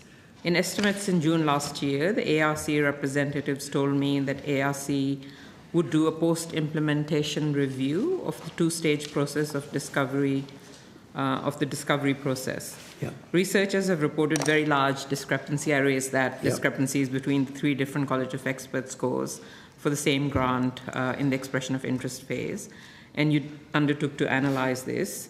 Have you conducted the post-implementation review? If not, when will you do so? So that was my question, and the ARC responded with, the ARC has undertaken analysis of the outcomes of the two-stage process for discovery projects, and learnings will be used to inform the new implementation of the National Competitive Grants Project. So I'm just wondering that analysis that you undertook, that obviously included the analysis of the methodologies for assessing major grants? Anthony? So, thank you, Senator, for the question. So I will first acknowledge that was for my time. I think the way I'll answer the question is the review has been undertaken. I haven't got the details at hand, but I say the information that was obtained was used as input into the NCGP review that is underway and under consideration by government. That's exactly what I said. You repeated back to me Yeah, what and I so said unfortunately, to you. and at Now, the my moment, question is, what was this review that you undertook? Did it analyse the methodologies for assessing major research projects? Because that was the issue. yeah, so we'll have to take that on notice. Okay, if you could also then take on notice, if you don't know the answer to this, has the sector been told about the learnings? Because that was the whole point. There's a kind of a lack of trust amongst many researchers who thought the scoring system had discrepancies in it. So have the learnings been shared with the sector? Senator, to my knowledge, they haven't been shared, but referring to my previous answer, that the input that we received through that review is informing our considerations around the NCGP review. But to kind of the trust issue isn't resolved by that unless you share those assessments with the sector. Are you going to make the results of your analysis of this two-stage process public at any time? So, Senator, I think the way I would answer that is and I will come back purposely to the NCGP review because I think what the ARC was asked to do is to look at all of its programs. The feedback through that process was to have an increased focus on early career researchers, think about streamlining and other matters. It would be appropriate that our government is now considering the NCGP review for any of those findings to be considered in that process. I'm asking about a specific review. I understand that, So you've taken Senator. that on notice. Yep. If you could also take on notice. I will. If they have been shared, will they be shared? Will it be made public? Yep, I'll take that on So, notice. Senator, the one thing I would add, though, is that the board has asked, as we get the data in, to look at that two-stage process in the ways you're suggesting, to see what we could learn from that, the extent to which it's been effective and not effective. So, yes, it is on our agenda. Okay, thank you. Thanks, Chair. That's all I have for the ARC. Thanks, Senator Faruqi. Senator Nampty-Price. Thank you. Look, in the interest of time, I will try to get through what I have left of the questions, but just to confirm specifically, and you might want to take this on notice for me, were the findings, specifically what were the findings or recommendations of the investigation? And if you can also confirm specifically that the investigation recommended the doctors' funding be restored. Is that... Sorry, Senator, I'm not sure quite what investigation we're talking about. Sorry, back to the issue of Dr. Abdel. Oh, okay, yep. Yes. So the first part, if you want to take that on notice, what specifically were the findings or the recommendations of the investigation? But also, if you can confirm specifically that the investigation recommended her funding be restored. So if you were to give me the series of questions, I will come back with a comprehensive response. Okay, and does the ARC have a view that continuing to fund the doctor's research is an appropriate use of taxpayer funds? The view at the moment is that there are no grounds on which that funding should cease. Okay, I'll take that as a yes, I suppose. When was the Minister made aware of the outcome of the investigation? The department has that information, otherwise we'll take it on notice, Senator. Yeah. Thank you. And in your knowledge, Minister, did Minister Clare intend for this matter to be resolved by way of what was described as a preliminary investigation by her employer, or did he have something else in mind? I think Professor Shergold has provided some evidence earlier that may be relevant to that question, which was, and I might just ask him It is. to... It is frustrating to me no end that this is called a preliminary investigation. It is the investigation. It is the report. Yeah. Okay. It's just a research integrity process. There is naming never convention. intended to be a second report. Yeah. The preliminary investigation is the report. The investigation. Right, okay. All right, well, okay, I'll now go to my next matter. I would like to refer to a Daily Telegraph article from the 31st of December 25, which reports that the ARC funded research at the Australian National University throughout 2024 and 25 involving scientists affiliated with Russian nuclear institutes and universities. I understand that the grant supported joint research on metasurfaces, which have implications for information transmission, materials, engineering and manufacturing, and can potentially contribute to the development of stealth and cloaking technologies. Can I please ask, was the ARC aware that the grant funding would enable joint research with Russian nuclear institutes and universities? This is a challenging one for me to answer, but let me explain why. It goes back to the indication we have given you that under the new legislation, we now have to go through a much more comprehensive assessment of whether particular research projects could play into foreign intelligence, so that the decisions we would be now making on grants would take that into account. We do have a number of matters that are still undergoing due diligence. You will understand this is a matter that will almost certainly go to Cabinet or Cabinet consideration. Once those decisions are made, then I will be very happy to come back and talk about issues in which the Minister, and remember the Minister, if he is to not proceed with a grant, will make a parliamentary statement. So I suppose more specifically, to the point of the question, was the ARC aware in this specific case? And the reason I don't want to answer that, it does go to issues which are presently under consideration. But this is an existing grant. And of course that is an existing grant, which I don't know when it was made. I can only tell you the process now going forward is... So pending that information, can perhaps on notice, are you able to outline how this is consistent with the sanctions regime currently in place in respect of Russia? I think we will come back to that when decisions are made on a number of a number of applications which are still undergoing review. I can't comment on a grant that has already been made, but I am saying that under our new legislation, the processes are undoubtedly more rigorous. And I think I need to table the document. Yeah. I'm referring to as well. Was any national security or risk assessment applied in the consideration of this particular grant? Same answer, Senator. This was funded prior to the previous, or to the current legislation, so there was no framework in place at the time.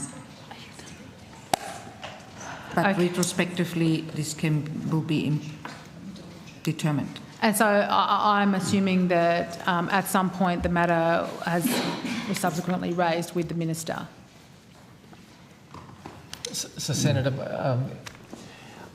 I think the extent to which these individual cases are being raised with the Minister is a matter at this stage for Cabinet consideration and is not one for us to be discussing at this table. Once decisions, I have explained, I think, the process that we are now following, which is substantively different and more rigorous than the process that was initially in place with the ARC. I have talked to you that there are a number of grant applications which are presently undergoing a diligence process because of considerations of risk on foreign intelligence, and I really don't want to go to individual cases at this stage.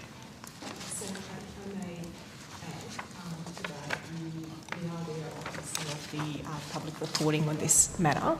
The department is engaging with ANU to ensure that they are compliant with policies. We met as recently as last week with them to make sure that they understand and they take this seriously. ANU is appearing later this evening, so you may want to direct that to ANU as well.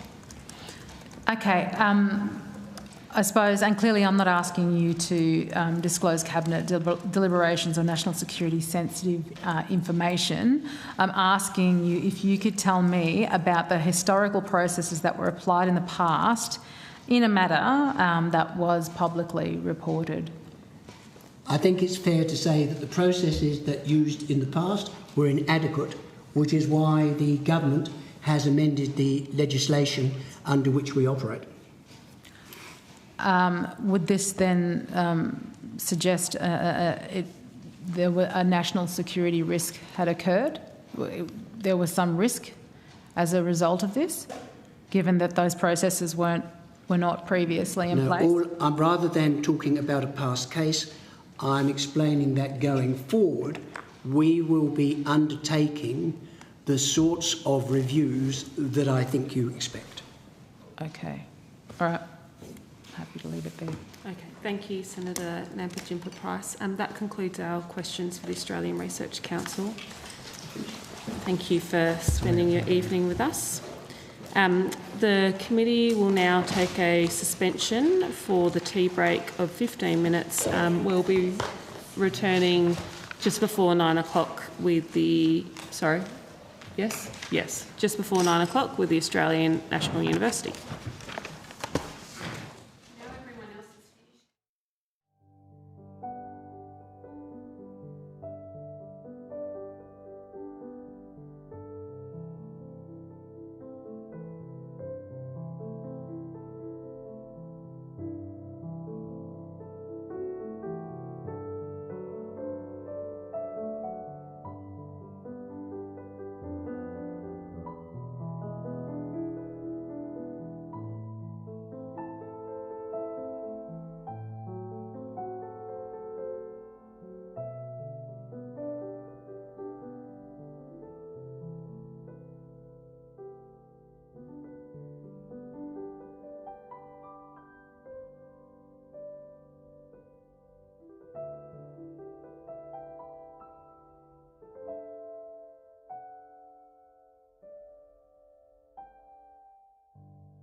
The committee will now resume.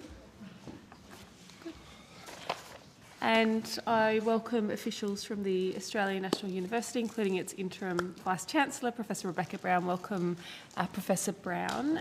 Is there an opening statement from the ANU? Okay, yes. Please proceed. Thank you, Chair, and thank you, Senators, for the opportunity to appear before you. Since the University's last appearance before this committee in October last year, our focus has been on stabilisation, rebuilding trust, and laying the foundations for the future of the University. Restoring confidence and culture takes time. In this role, I have prioritised listening, transparency and steady leadership. In recent months, the University has been operating to a clear framework through the ANU roadmap. This has guided decision-making, communications and engagement with government, regulators and our broader community. To ensure decisions are grounded in evidence, the University commissioned a series of rapid stocktakes across finance, communications, culture and wellbeing, productivity and performance, and governance and reputation. The University is engaging fully and constructively with several external reviews and investigations approaching completion, including both sector-wide processes and those specific to ANU. This scrutiny is being approached openly and with a clear commitment to respond in a decisive, transparent and an accountable way. As Australia's national university, our work attracts close public attention, and that is entirely appropriate. The university unequivocally condemns all forms of racism and discrimination. Hatred and violence have no place on our campus or in our society, and every student, staff member and visitor has the right to feel safe and respected on our campus. We are a diverse community and we recognise that different groups within the university have distinct experiences and needs, and we respond through tailored support, engagement and services that are continuously reviewed and adapted as circumstances evolve, guided by our values and responsibilities as the national university. I want to address anti-Semitism and campus safety directly. The attack on Bondi Beach on the 14th of December was not only deeply distressing, it had a profound impact on communities across Australia, including Jewish students and staff and friends at our university. In response, we have provided targeted support to members of our Jewish community, reinforced campus safety measures, increased security vigilance and ensured access to wellbeing and counselling services. This sits alongside our broader ongoing efforts to prevent and respond to racism and discrimination in all its forms, in close cooperation with government, regulators and sector partners. The University reviewed its socially responsible investment policy in 2024 following wide community consultation, reaffirming our commitment to ethical and sustainable investment practices.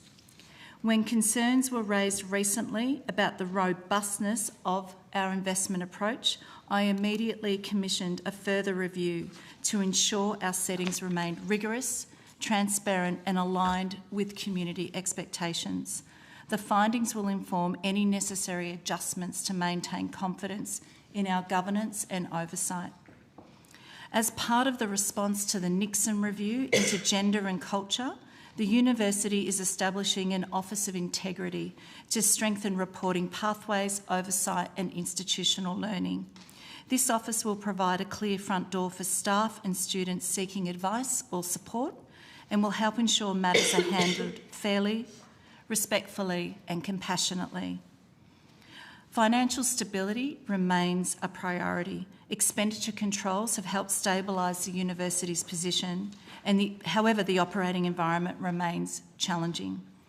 Continued discipline must now be matched with a deliberate focus on rebuilding confidence, capability and long-term sustainability through revenue generation. Development of the next university strategy is underway through a co-design process involving staff, students, alumni, government and other stakeholders. This work is focused on clarifying institutional direction, strengthening governance and culture, and ensuring the university is well positioned for the years ahead. The new strategy will be launched in August this year, coinciding with our 80th anniversary. Despite recent challenges, academic performance at the ANU remains incredibly strong. The university continues to perform at the highest levels nationally and internationally.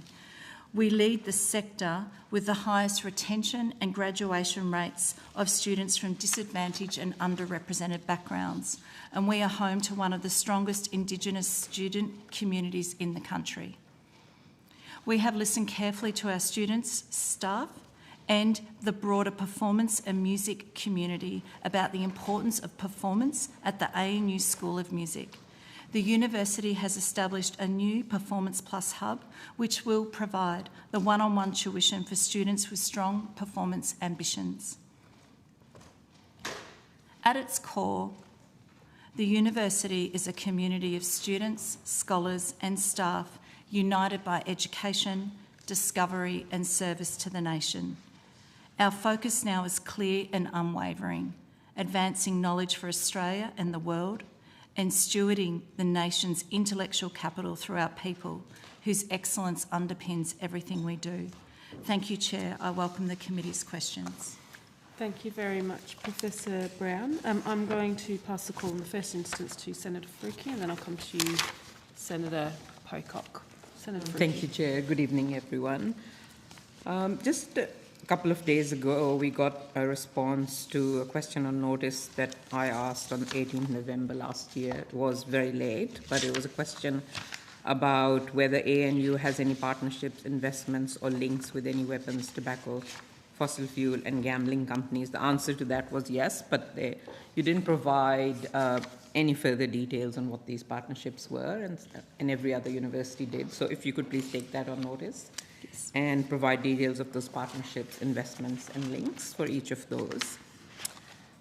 Professor Brown, you did mention your social responsible investment policy, and you must know that in November last year, The Guardian reported the ANU had bought $138,000 worth of shares in Israel's largest weapons manufacturer, Elbit Systems, despite an earlier pledge by the university to not invest in controversial arms weapons, and after ANU had announced the investment principles of their policy. So I just wanted to ask, especially for Elbit, do you still have a partnership or an investment or any link at the moment with Elbit Systems? Thank you, Senator. And in a moment, I'll ask our CFO to provide more specific details. What I can report is that we have assembled a working group of key experts from our community, and I invited a member from our NTEU to sit on that to look at the specific definitions that we have in our socially responsible investment policy in terms of what it excludes, and to review the screens that we've employed. It is true our community were disappointed that that investment had happened, and we will be presenting those results very shortly. Our investment committee of council are meeting next week, but my CFO might have some more to add on that if you would like more information, Senator. Yeah, just particularly about Elbit, and do you have any partnership investments or links with Elbit currently? Senator, I can take the question in respect of investment. Remembering ANU's investments are managed by external fund managers, and you rightfully point out that the university did own some shares in Elbit. It did subsequently sell those. As I best understand, we do not own those. I can reconfirm that for you Yeah, I'm not just talking about shares, though, just clarifying. I'm talking about any other partnership or link. I'm not aware of any partnerships, but we can take that on notice just to confirm that, Senator. Yep. Okay, great. And you said, sorry, Professor, that next week you... That's right. Yeah. That's right. So our investment committee, which is a subcommittee of our university council, is meeting next week, and we will be providing an update to the investment committee on the review that has been happening these last 3 months on our socially responsible investment policy. Okay. And when is the new policy being announced? Now, that is yet to be decided. There are processes that we need to have the investment committee approve. That then needs to go to council for endorsement. From my perspective, the sooner the better. But there is a due diligence process that needs to go through our governance. Yeah, it is the third time I think this policy is being reviewed in the last few years. So hopefully it will hit the mark this time around and have the trust of the community. I just want to move on to another topic. I understand that KPMG were hired to undertake an audit of possible underpayments at the ANU, underpayments between the period of 2013 and 2024. Is that correct? Yes. Yeah, that is correct. And I think because of that study, ANU self-reported $2 million in underpayments. Would I be correct in that? It was I think that $2 million self-reporting was based on the KPMG audit? So Senator, there was an issue identified in 2024 in relation to wage underpayment. We are working through that process. I can get you the specifics in a brief here, but I can give you the general. So that was an issue that was identified. We've been working through remediating that. Sorry, I'm a bit confused. So we already know, and it's public information, that ANU self-reported $2 million in underpayments. Yes, correct. Was that based on the KPMG audit? No, that was $2 million? not on the KPMG piece of work, Senator. Okay, so what was that $2 million? Who did that audit? Well, there was an issue identified internally, and then there was an investigation done. We have partnered with KPMG though to then help us come to what those payments are. So it has been a rigorous, long process. It is very complicated, and we have used some external support to help us there. But the genesis of the issue that arose for that was not as a result of a particular audit. Okay. Are there any other underpayment issues at the university, separate to the $2 million underpayments that is publicly identified? Are you aware of any other underpayment by the university? There's no other yet identified issues, Senator. That said, we are continuing kind of monitoring and reviewing and doing vulnerability assessments to ensure complete compliance. We're working with FWO as well in relation to these very collaboratively and if any further issues to be discovered, we would highlight those, Senator. So what is the current value of underpayments that ANU is aware of today? So, Senator, I've got some statistics for you in terms of payments. So, as at 15th of January this year, we've paid about $830,000 in underpaid wages to approximately just under 600 staff. There is an amount that is yet to be remediated. That in large part relates to being able to locate those staff because this spans back many years. Many of those staff no longer work there. So that's the issue that we originally estimated around $2 and a bit million. There is some further work that we are undertaking, as I said. We don't have a specific number on that, but if any further issues arise, we will quantify that and we will disclose that, Senator. So out of that $2 million, you said you paid around $800,000 to 600. Yeah, I should say the $2 million was an estimate at a point in time. That has then required many months of detailed work, going back over timesheets to then recalculate it. And then the numbers I've given you are the amounts that we've paid to staff. So that's a more specific number. So what's the total recalculated number bear with me, Senator, and I can get you that number, and we were also happy to provide it on notice to ensure that you get it correctly. Yep. It's in the order of about $1.36 million. Over and above the 800 that you paid? No, in total. So that's what we've paid plus what we've got yet to find. Okay. And that includes superannuation and interest. But that's an approximate. I'm happy to provide that in writing so that you've got that. Thank you. And you said there is another issue being investigated at the moment. Yeah, there are other... What is the other issue? Well, they relate to casual payments. I should say we are doing a vulnerability assessment. We are aware of many issues across the sector. That's where, that's where we're partnering with FWO around potential issues. So there is a piece of work on foot at the moment to understand are there further issues for us to... for underpayment? For underpayment, correct. And when is that going to be completed? It's over the coming months, Senator. It is a pretty complex piece of work, but yeah, we are expediting that as fast as we can. And is that being done in-house? Is that audit being done in-house, or have you? We have some external support coupled with some internal team members. Who is the external support? Let me take that on notice. It's either KPMG or Deloitte. Yeah.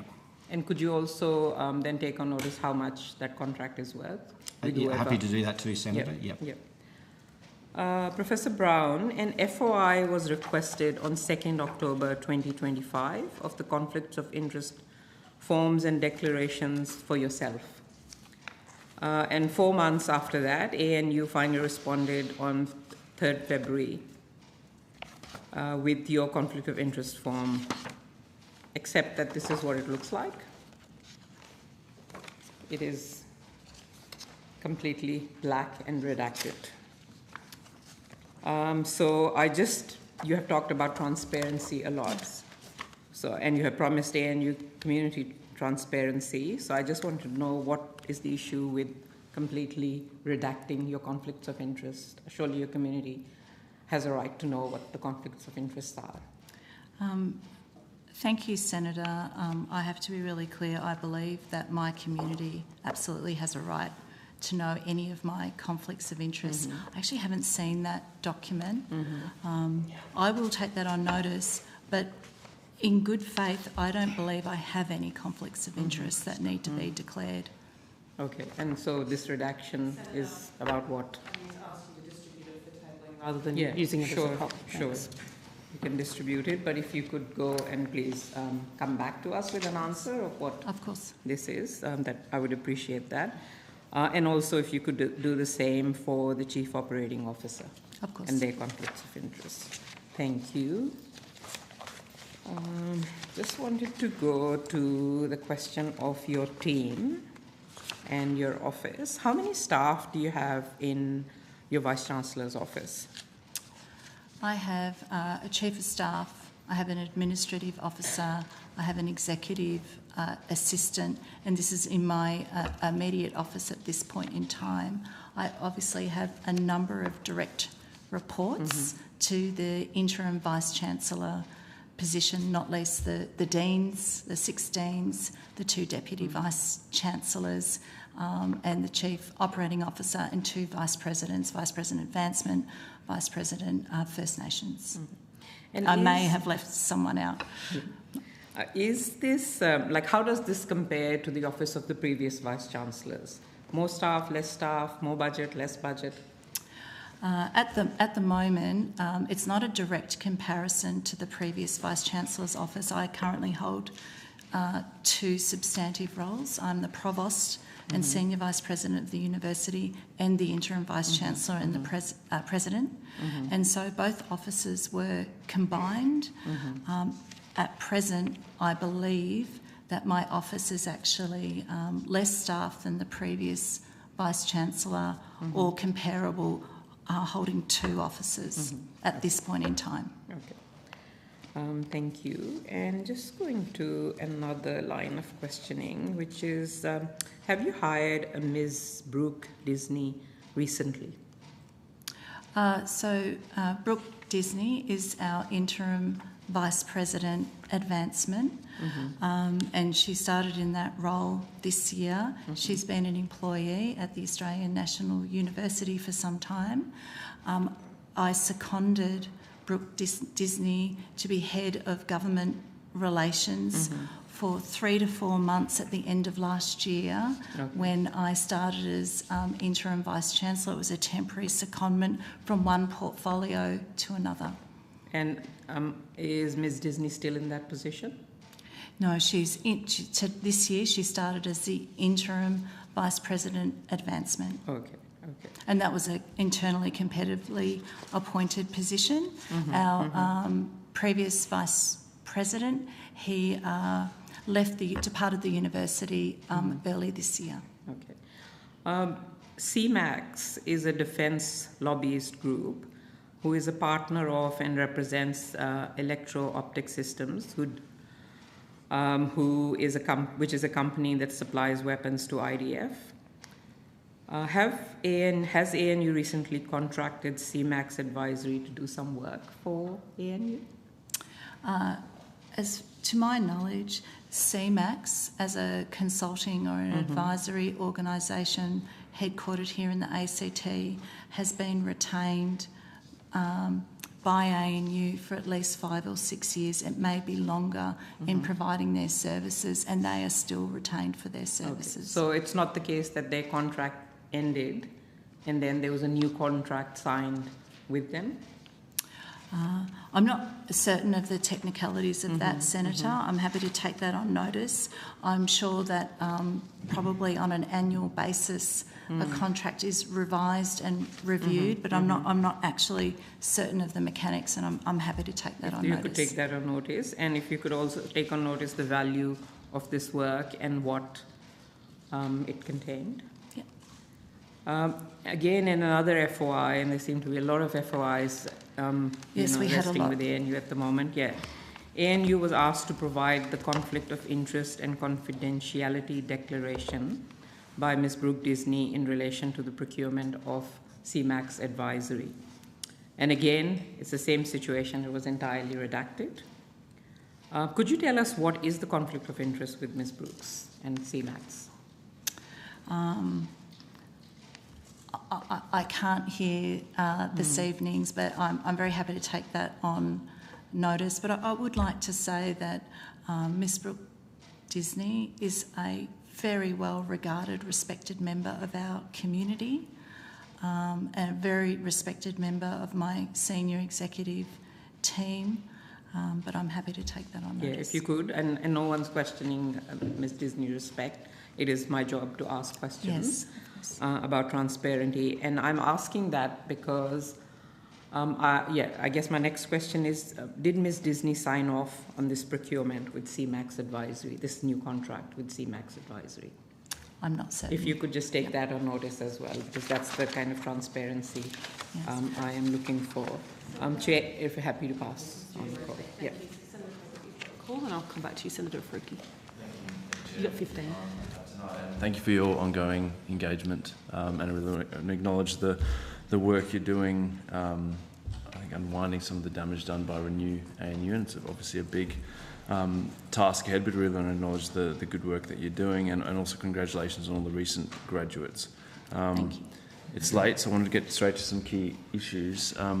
Firstly, on the ongoing workplace grievance against the Chancellor by Dr. Allen, what's the current anticipated completion date of the TOM review? My understanding is basically what has been shared publicly. I'm understanding it's most likely to be in April. However, Dr. Tom, or Vivian Tom, the initial engagement included a full year period, but the communication has been that it will conclude or reach a final report. I'm anticipating sometime in April. That could change, but that's my understanding at this point in time. Thank you. And will that report be made public? That report will be made available to the Special Committee of Council. That's chaired by Andrew Metcalf. That committee will have the delegations or the decision-making rights as to what will be made available more broadly or not, and so that will sit with them to exercise that judgment based on the recommendations from the TOM investigation. Are you not concerned that there's a bit of a potential conflict of interest there if they receive a review which potentially differs quite a bit because they're also doing a separate review? The committee? Yes, the committee. No. So the committee was established to ensure that the university could do independent investigations of the allegations that were raised on the 12th of August last year, actually I think in this room. And so this is the committee, and the committee is chaired by Andrew Medguff, who is a member of council, but he is a new member of council and joined the council after that date. It has another independent member, Professor Christine Nixon. I was originally a member of that panel as the next most senior person in the university, and I stepped off that committee when I became interim Vice-Chancellor, and our Deputy Vice-Chancellor Education is on that committee. I can understand, and I have heard, there are concerns about potential conflicts of interest. I'm satisfied that that committee is working well and takes its duties very, very seriously to ensure due diligence and an independent and thorough investigation of actually all allegations that were raised on that day in relation to ANU. And so, thank you. The decision to release or not release the Tom review is up to this committee. Who delegated that decision-making power to them? Council or Council ended up agreeing to those delegations to the special committee. Was there a reason for that? My understanding is that the special committee requested that delegation so that they could discern and make judgments over the recommendations. Okay. I understand that the ANU has provided $8,000 in legal funding for Dr. Allen to support her in the Tom Briggs and ANAO reviews. That's correct? That's correct. I understand that Dr. Allen has asked for additional support. Does the ANU have you made a decision about that request? What's the process there? Thank you, Senator, and I'd like to say these are very unusual circumstances, and it is not typical in our sector for a university to provide legal support, financial legal support in this instance to a witness that has made allegations against the university. So this was significant for our sector to do so, and I have the special committee, and they've passed the letter on to me from the individual's lawyer seeking additional resources.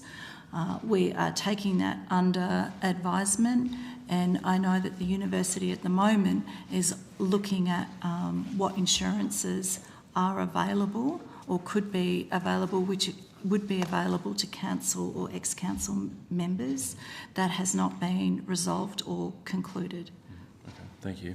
I guess sort of observing it from the outside and talking to people at the ANU, there's clearly a huge power imbalance between the Chancellor and Dr. Allen, and obviously probably far greater resources available to the Chancellor. So I really hope that will be given consideration, given how unprecedented this whole situation is.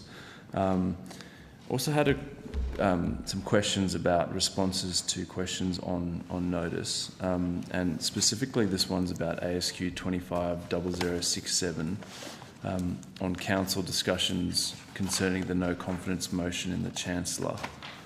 And I was interested who authored the response to that question and then who approved it. Thank you, Senator.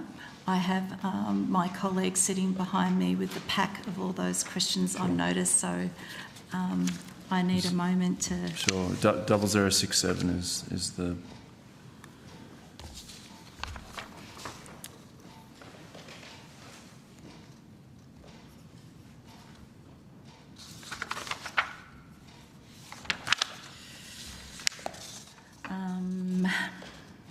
I am assuming that was me. We worked on it as a team. Okay. Given the date, and there would have been many people working on this before I became IVC, but Senator, I'm assuming that I'm ultimately the person that signed off on this. Okay. The answer includes the following statement, and I'll quote: "The Chancellor has exercised her right of reply to the Senate committee, rejecting in full the false and defamatory allegations made against her in relation to her role as Chancellor." Just reading this, I was sort of a bit concerned. So is it the ANU's view that Dr. Allen has defamed the Chancellor? No, Senator. That's kind of what it says. The Chancellor has exercised her right of reply to the Senate committee, rejecting in full the false and defamatory allegations made against her in relation to her role as Chancellor. Senator, I think that this is a question that should be directed at our Chancellor specifically. Okay. How do we do that if she's not here? Put questions on notice, is that? Okay, we'll put some quants in about that.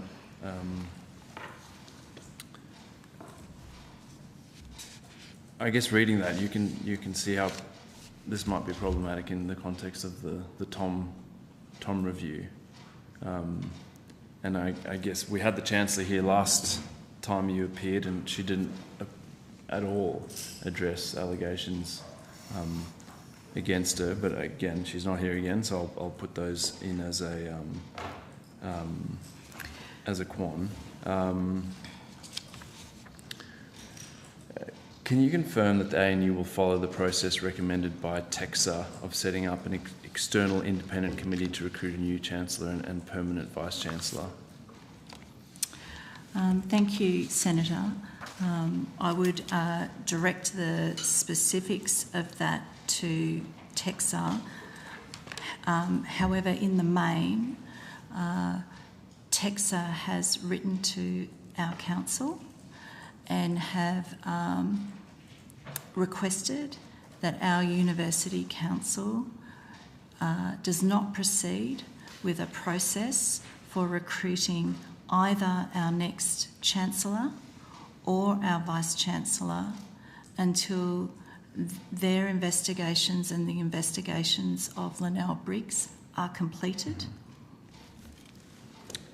Thank you. TEXA also told the committee that it was a matter of good governance for the council to contemplate outcomes up to and including a complete changeover of the council. And I'm interested, given that advice, what specific preparations, if any, has the council made in the event that a complete changeover of council is required?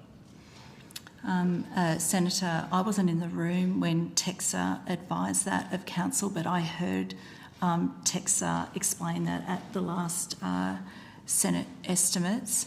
I'm not aware of preparations that our council may or may not have had in relation to the specific outcomes or range of outcomes that might come from these findings. What I can say though, Senator, is that next week our council is having a full council planning day on Tuesday, and we have our next council meeting on Wednesday. I would suggest that this would be certainly something that's discussed at council, but I am not certain at this point in time. Okay, thank you. I'll maybe put a quant in on that too. Just going to some questions around student enrolment numbers. Last year, you indicated that the university's financial position could be addressed through increased student enrolments, particularly international enrolments, which the Senate has obviously sort of been looking at over the last couple of years. Are year-to-date enrolments on track to meet the revenue targets assumed in the budget? Thank you, Senator. I might ask Professor Leach to provide more detail on that. But what I would say is that our enrolments throughout 25 did not meet our expectations, and that was disappointing, and it put real pressure on our revenue. And certainly since September last year, we have put in place a number of measures to improve that and to improve access and enrolment rates from both our international and domestic students. But Professor Leach might like to add more to that. Thank you. Thank you, Senator. So in relation to our domestic students, we're working with the Department of Education to meet our enrolment cap targets on a glide path. And so I think we're working quite successfully there, and now thinking more about the shape of the cohort. In relation to international students, ANU had made decisions over the last 5 years, previous to COVID, and then had issues around COVID that have depressed the number of international students. So in order to remedy that and to meet our NOSC targets, our new overseas starting cohort targets, we are looking to put in, and this has been approved by our academic board, a new foundation pathway program so that we can invite more international students and prepare them well for when they come to ANU. Notable in that foundation program are also an opportunity for us to invite more equity students amongst our domestic cohort. So we're working on that. We also have identified a new series of scholarships and awards, which we hope will be enticing to students around the region. So we have great relationships with universities in Vietnam, for example, and so we're looking for a diversified international cohort, and our scholarships and awards will help us to do that. And we're working with agents in the region, again, because we have these new scholarships and awards, so that they have better news from the ANU to entice students from around the region. So we're working very hard to reset our stance in relation to international students and meet our NOSC. Okay, that's really good to hear. What's the projected impact on the budget bottom line?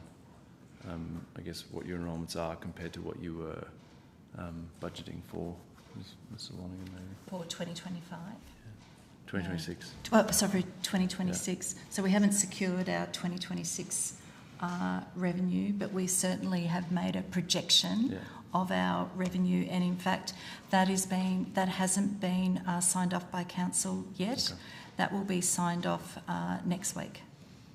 But what I can say, Senator, is that we have been very scrupulous in our projections, and we have.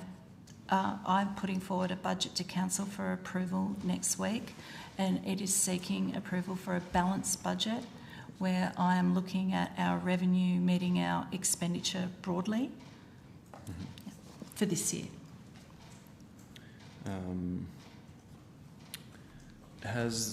Did council have any contingency plans in place for this scenario? I guess we've seen a fairly turbulent time at the ANU, and it was probably foreseeable that international student enrolments could be an issue while you I guess trying to rebuild reputation, all the initiatives you're doing. Was there a contingency plan in place, or is it sort of back to the drawing board for council to try and sort this out? Senator, that would be a question for council. I was not a member of council until I took on this role as interim Vice-Chancellor. Okay. I think I'm coming up on time. You're the last one with questions for ANU. Oh, right. Yeah, so okay. Well, I don't want to... I just wanted to touch on, and maybe I'll put some of these as questions on notice, but I just wanted to touch on the Australian University Census on Staff Wellbeing, which was released today, showing ANU was fifth worst in the country. And just interested if you've seen it, what you think of the results, where to from here. I mean, it's probably not a surprise, but yeah, what's going to happen? Yeah, sadly, Senator, it's not a surprise because we did our own all-staff survey recently at towards the end of last year. That was one of my first actions, was to recommit to doing our staff pulse surveys, and the results are disappointing and concerning. So I sadly was not surprised by this census, the results of this census survey. I've written to all my community today, pointing out the results of the census survey, highlighting that they are unacceptable, that we are working hard to address those. It is going to take time, but it is an absolute priority for myself and my senior executive team. We don't want to see results like those again. Yep. And then just finally, I guess on that, one of the things that I found concerning was there seems to be this disconnect between the well-being of senior leaders and then lower level staff. And just interested what's happening there, and sort of noting that a primary recommendation of the census report was to include measures of staff well-being as KPIs for senior staff, and just interested in how you address that. That seems like an issue for a university. Thank you, Senator. A really important point. I'm just in the process of meeting with all my senior executive team and setting up what we internally call focus documents or performance development plans for each of my senior executive. Each senior executive member end of last year were asked to go through all the data, to meet with all their direct reports and to develop plans that are focused on improving relationships, transparency and communications with their areas. But I do think a lot of the results really point to the idea of senior executive as a whole, because there are a lot of individual leadership levels where people are very, very happy with their leaders. And the way I understand the results, it really is about us as a senior executive team. And so the setting of each of those performance documents will include actions and seeking improvement across the board, including for myself and my leadership. And we are actually doing another pulse survey in April to understand where we've improved, how I hope we've improved, where we've improved, how we've improved, and to inform our next steps. Well, I really commend you on a regular pulse. That's good to hear. Thank you very much. Thanks, Chair. Thank you. Chair, I have an answer to Senator Faruqi's question about the conflict of interest register. So the redaction of the information was my bio. I'm not sure why that is the case, because my bio is available on my website. My personal details, including my phone number and address, and my statement about being a fit and proper person was redacted. I would have no problems with that not being redacted. There was no redaction of any disclosures because there were no disclosures. Thank you very much for clarifying that. Thank you, Professor Brown, and to your officers. You're now dismissed. Thank you. And I call Texer to the table, please.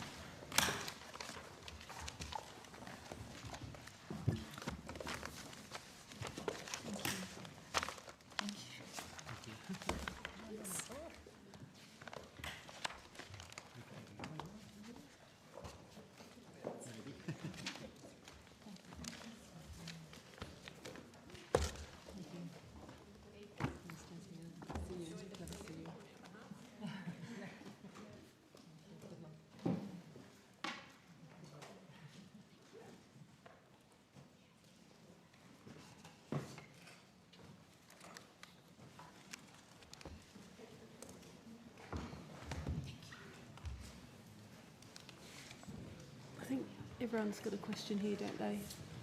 Everyone's got a block.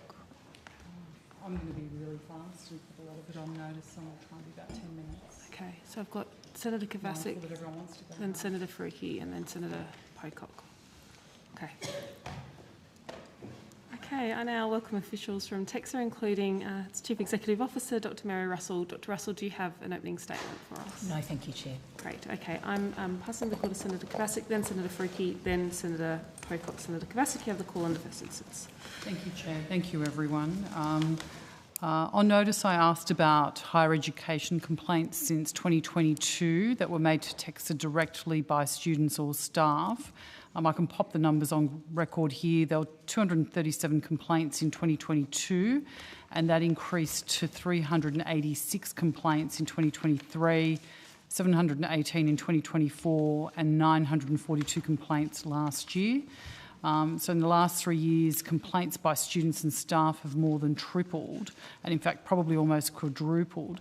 Can you give me sort of a brief insight into what is driving that increase? Thank you, Senator. So I will do my best, and any further aspects of that we're happy to explore on notice. Of course, thank you. In one respect, we are pleased that there's enough visibility of TEXA as a point of call for people to raise concerns with us. So at one level, an increase in the number of concerns raised is potentially a good thing because it gives us intelligence that we can work with. Sure.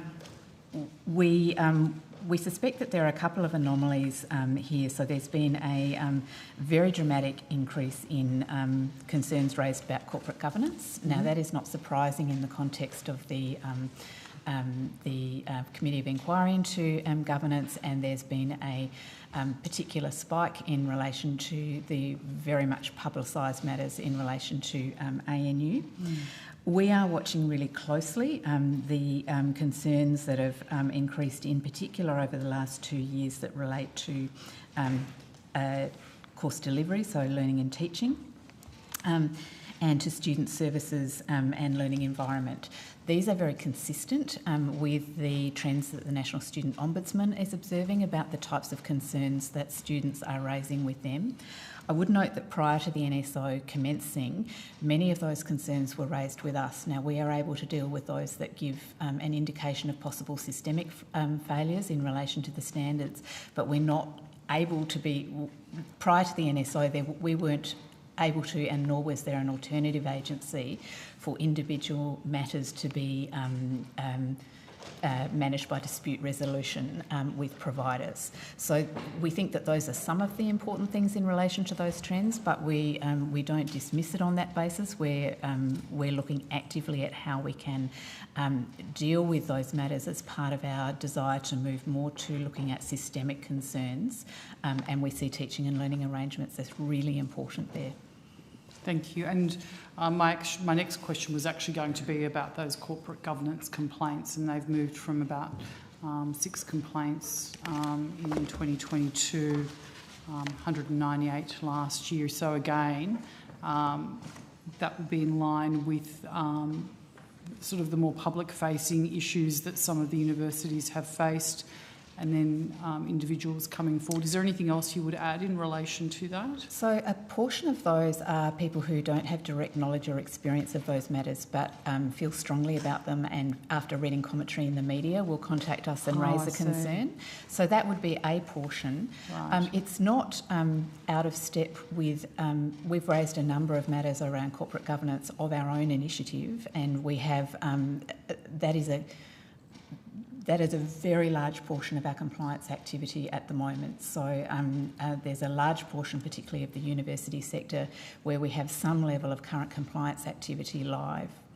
And would that be the same in relation to academic governance then, given in 2022 there are 11 complaints and last year it was 60? So again, is that because of the public focus on the issues at different tertiary institutions that again is driving that forward, or is the academic stuff different again? It will differ somewhat, but as you would know, corporate governance and academic governance are really intrinsically linked, and certainly in our system, the relationship between the two and the oversight and monitoring of the two is absolutely related. The other thing I would say has changed is there has been something of a change in the concerns that have been raised about university responses to artificial intelligence and its use in academic cheating. So we are now in a situation where it's not only the need to detect and respond to use of AI in cheating, but it's also about students feeling confident that the detection processes are fair and reasonable, that they get timely responses, and that they are treated fairly in those academic conduct inquiries. Thank you. The figures also show that complaints about student services and the learning environment have also increased from 51 in 2022 to 232 last year. That's also a 5-fold increase. And again, that's sort of consistent with all of the increases. So you can sort of imagine that, just sort of looking at them, you think, well, what's causing this phenomenon of all of these increases over time? And I acknowledge that it's good that people are coming forward, but there's also that tipping point where you go, well, hang on, this is a lot, and in many cases it's, 4 or 5 times. So do we have a big problem here? So I would say two things. So once again, those matters are now being dealt with by the National Student Ombudsman, and I believe their data is it is the highest, if not one of the highest, sources of complaints that are being dealt with by them, and then therefore dealt with directly with universities. Sure. I would also say, though, that it's been a real area of focus for us, particularly in our own liaison and consultation with students during and since the protests and encampments. We received intelligence at that time that students felt really unhappy about the accessibility, the responsiveness. They felt that the complaints and grievance services weren't student-centred enough. So we have issued a statement of regulatory expectation and very specific requirements for an uplift about student grievance and complaint services for providers. We consulted the Developing Ombudsman Service at that time, and we certainly have had a lot of liaison back from universities about how they're needing to respond and do that uplift. Thank you. And then the safety data is another one that's sort of flagged as a significant concern, both in relation to gender-based violence and other wellbeing and safety complaints. Again, in 2022, we had 16 complaints in 2 categories, and last year it was 76. And they don't include, as you said, the data from the new student ombudsman. And I think the data we have is that was 1,711 complaints in the first 6 months. So to sort of the casual observer, for want of a different, or an external observer, it seems though safety on campus really is also deteriorating. And again, if you have any additional insights, sort of different to what you've sort of indicated on the others, if there's something separately here that you're seeing. I think you'll find that in part the window that covers those increases in complaints covered a lot of the concerns that were raised with us, both by Jewish students, by students who felt vulnerable for a range of other reasons during the protests and encampments, and that it covered that window of time and their responses to those issues. Okay, so there definitely was a link between those encampments and the uplifting complaints. Yes. Thank you. Is there a connecting thread or pressure point, such as inflation or cost of living, that helps explain this consistent rise in complaints across the board? Are there any social elements that you're seeing that could be connected to that? I will consult my team before we answer that. Okay. Look, we will go back and look at those data, but certainly from the preparation that we've done to be across that, there isn't another emerging theme. If there is, from time to time, we'll either focus on that in our compliance, or we'll move ahead with some guidance or alerts to the sector. So the only real social impact you've seen is the one relating to encampments and nothing else? In addition to the gender-based violence, but of course that is now dealt with by the regulatory function within the department. Thank you. And my last question is, in all of those concerns in totality, and noting your comments about that it's good to see people come forward and have confidence to air grievances or complaints, what other steps is Texas taking to address concerns about the issues illuminated by the trends, generally speaking, of increasing complaints and, what the problems are on campuses? So I would say two things. One is that we, in consultation with students, which we do every year at our conference, we are establishing a student advisory panel for TEXA, and one of the purposes of that is to understand more directly and in more depth the types of issues of concerns that students have on campus. That complements the regular engagement we already have with student peak bodies and the NTEU on behalf of staff. So we use those mechanisms as well as our regular discussions with university administration to understand those types of concern. I think the student advisory panel is really particularly important in that, to make sure that we have that timely and meaningful connection with the things that are of concern and experience to students. Thank you. Thank you, Chair. Thank you, Senator Kovacic. Senator Freaky, you have the call. Thank you, Chair. Good evening, everyone. The new proposed ATEC will likely have an impact on TEXA. A lot of people who've submitted and stakeholders to the inquiry that is happening tomorrow have raised concerns about blurring stewardship and regulation when ATEC is set up. So I'm just wondering, given that so many have raised these concerns, is there a reason that TEXA did not provide a submission to the Senate inquiry into the bill?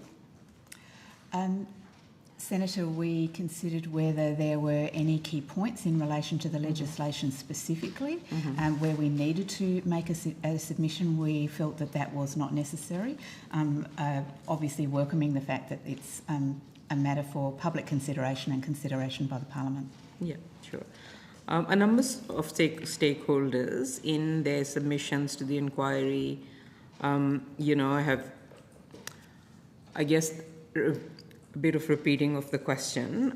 They are concerned about the potential for regulatory overlap and a lack of clarity of roles, because that hasn't been really made clear in the legislation as far as I have seen it. Are you concerned about that? Because obviously, you still have to perform your functions, but are you clear, or are there blurred lines, you think? I might go to Professor Krauss in the first instance. Yep. Certainly we are clear about the fact that TEXA has a very clear regulatory function using the Higher Education Standards Framework as our guide. At the same time, we anticipate working closely with the ATEC, and indeed we're already in discussion with the interim commissioners about appropriate governance arrangements, what would need to be put in place, to ensure that we do clarify where there might be potential for blurred boundaries, and secondly, to do all that we possibly can to reduce regulatory burden and sharing of data, etc. So, those are some of the steps we're already contemplating. Do you think that the role of ATEC in terms of being a strategic steward and not a regulator needs to be further clarified? Senator, it's a good question. I'm certain that as the bill progresses, that those issues will be part of the consultation and the finalising of the legislation. But as your question alludes to, the need for clarity is clear, is important, and it's clear that that is something that is going to continue to be important as a new body is introduced into the sector. Concerns have also been raised with me about the Higher Education Standards Panel, HESP, being abolished. And, there'll be something, I guess, in ATEC, not another panel. It's not clear what it will be, and that there is no protection of the independence and the expertise of this panel in the current bill as it stands. Has this issue been raised with you, and are you concerned about that? I can certainly comment on the feedback that I've heard, and I have heard similar to what you've just mentioned. I think there are a couple of things. First of all, recognising that the bill is yet to be passed, so there's a consultation period in place. Secondly, sorry, you've said consultation a few times. Who is the government consulting with now? Are you talking about the inquiry? Tomorrow's inquiry, for example, okay. yes. Okay. And submissions that have been sought. Yes. And so, I'm certainly aware of the comments about the importance of having the function of setting standards. And I think, at this point, it's really a matter for the process to take its course. And I certainly think the voices that have been heard about the importance of the independence of that standard-setting function have been have been voiced loud and clear. Yeah. Did the minister consult with TEXA about any of the concerns that we're talking about today, about dissolving HESP and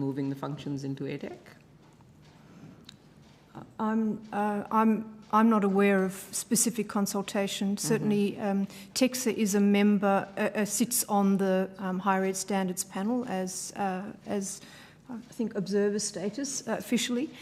So certainly, we have been, as part of the current Higher Ed Standards panel, we've been involved in discussions. And we're aware of the draft legislation. Yeah, no, sorry. In particular about dissolving HESP, was TEXA consulted by the Minister? I'm not aware of consultation specifically on that. Senator, it's a yes and no answer. With respect, it's not quite that simple. The Minister seeks advice from TEXA on a range of matters directly, but also there's an expectation that as and when necessary we contribute to advice from the Department on related matters.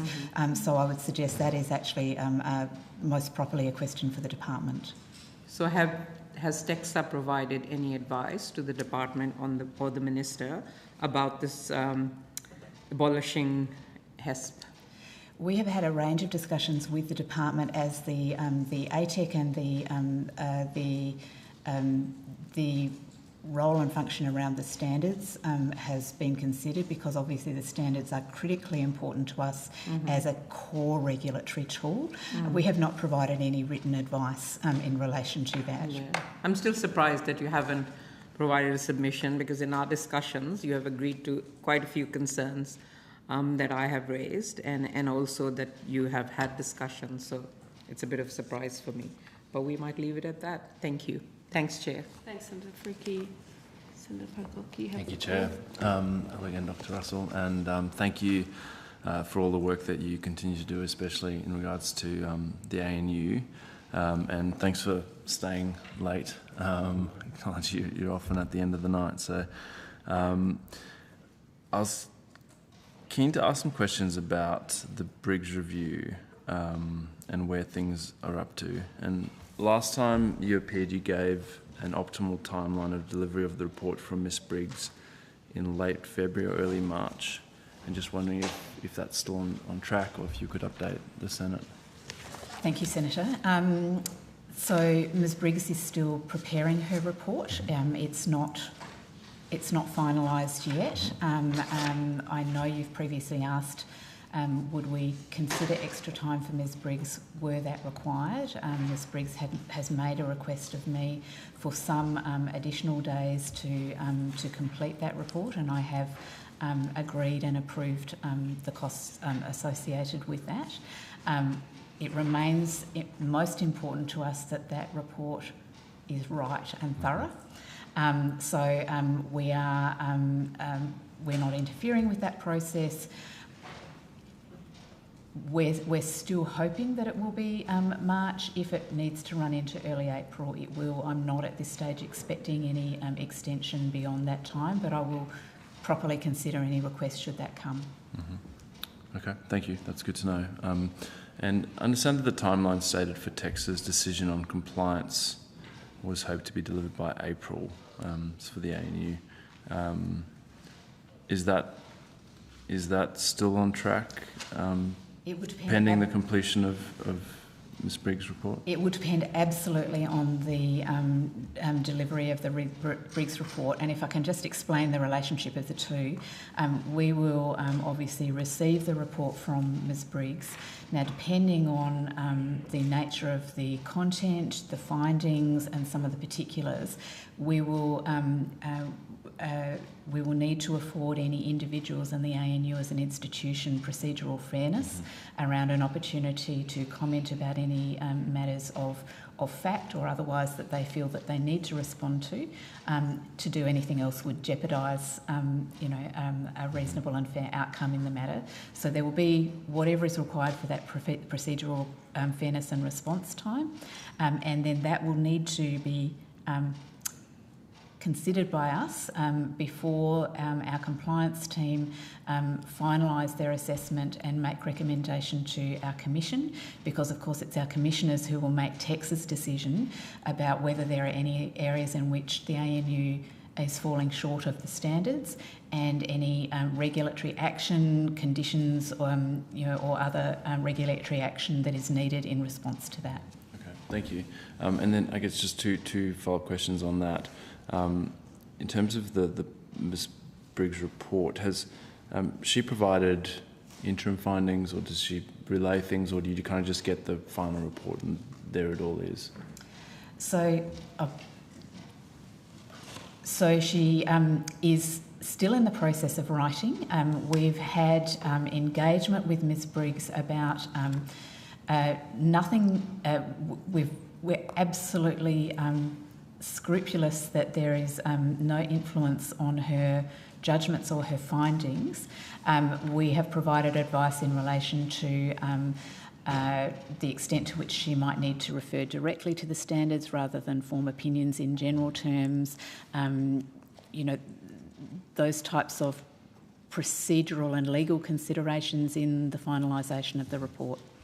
And if she has adverse findings against individuals in the ANU, what is a sort of general timeline for that procedural fairness? Are we talking weeks, months? How long does it usually take? I'll ask Mr. Reardon to give an indication. I'm not sure there's a finite answer to that. I understand. But as Dr. Russell said, there's no specific time frame. We really have to consider the nature of the findings, the factual matters, and the nature of the time that the ANU or individuals would reasonably require to respond. And have there been any discussions with Ms. Briggs and also within TEXA about whether or not this report will be made public in part or in full? What's the usual process for that? So that's not a matter for Ms. Briggs. I have a position on that in principle that we will need to consider subject to the issues of privacy or issue of vulnerability of any of those individuals concerned. My preference is that report should be made public, but I would stress that I don't believe that should happen until after our Commission has had a chance to consider that and arrive at their decision. Any public commentary or scrutiny or speculation around that report could potentially be perceived as biasing the Commission. So I would see that as a step that would need to come after the Commission has made their decision. Okay, thank you. And so who would then make decisions around omissions, redactions, and the potential publishing? Whose call is that? And I think our commissioners would have a view and we would have a discussion. So I suspect the buck would stop with me. However, we would take advice and consideration by the commissioners, and we would consider, obviously, legal and privacy perspectives as part of that. So that's the best answer I can give you at the moment, Senator. Fair enough. And whose decision is it to implement any recommendations that may be in the Briggs report? Ms. Briggs' report in this instance, there's many Briggs reports. Is it the ANU, the ministers, TEXA's? So you mean recommendations specific to ANU? The Commission will consider any recommendations that Ms Briggs makes. In arriving at their own decision, they will consider whether they make findings, and they will consider, based on the requirements under our Act of Necessity, Risk and Proportionality, whether any regulatory action, particularly in the form of conditions, is imposed. Conditions carry an obligation of compliance on the institution. It's not the only tool in the toolkit. Matters can be agreed by undertaking, and in some cases that is appropriate and a timely way to deal with things. But it is really a question ultimately for the Commission about what they feel is the necessary response. I just have one or two more questions, Chair. I'm interested more in the process here. I don't want to make this into a hypothetical, but I'm just interested like how the TEXA processes work. But this does sound like a hypothetical, so feel free to pull me up, Chair.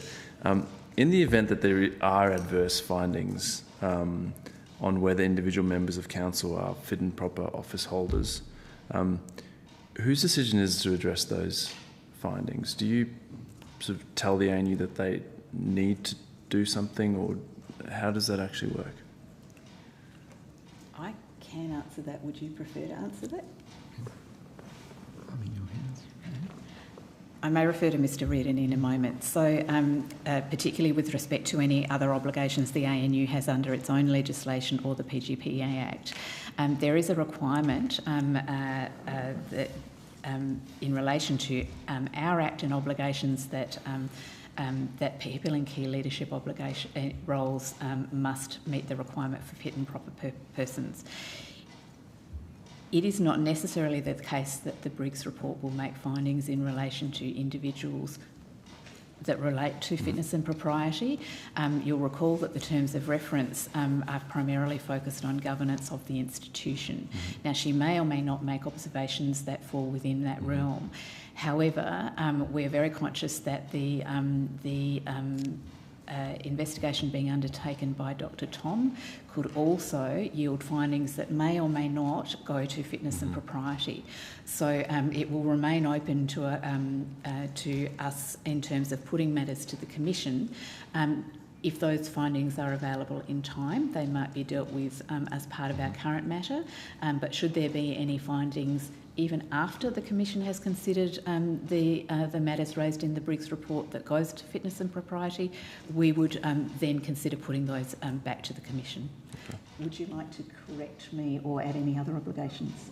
Perhaps just a couple of things. One is that it is a condition of registration that both registered providers and personnel who make or participate in making decisions that affect the whole provider are fit and proper persons. So I suppose to the extent that a finding was being contemplated that condition wasn't being met, one, as Dr Russell's explained, we would need to consider what, if any, procedural fairness would need to be afforded, and we'd also need to consider what, if any, action was to be taken about that condition if we considered that it wasn't being met.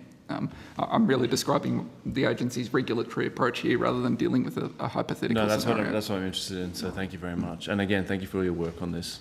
Thank you, Chair. Thank you. That concludes our questions for TEXA, which means it also concludes our hearing today. So thank you very much for appearing before us. I just remind all senators that the committee has agreed that any written questions on notice should be lodged with the Secretariat by Thursday, the 19th of February 2026. Thank you to Hansard Broadcasting and our Secretariat for all of their assistance. The committee stands adjourned.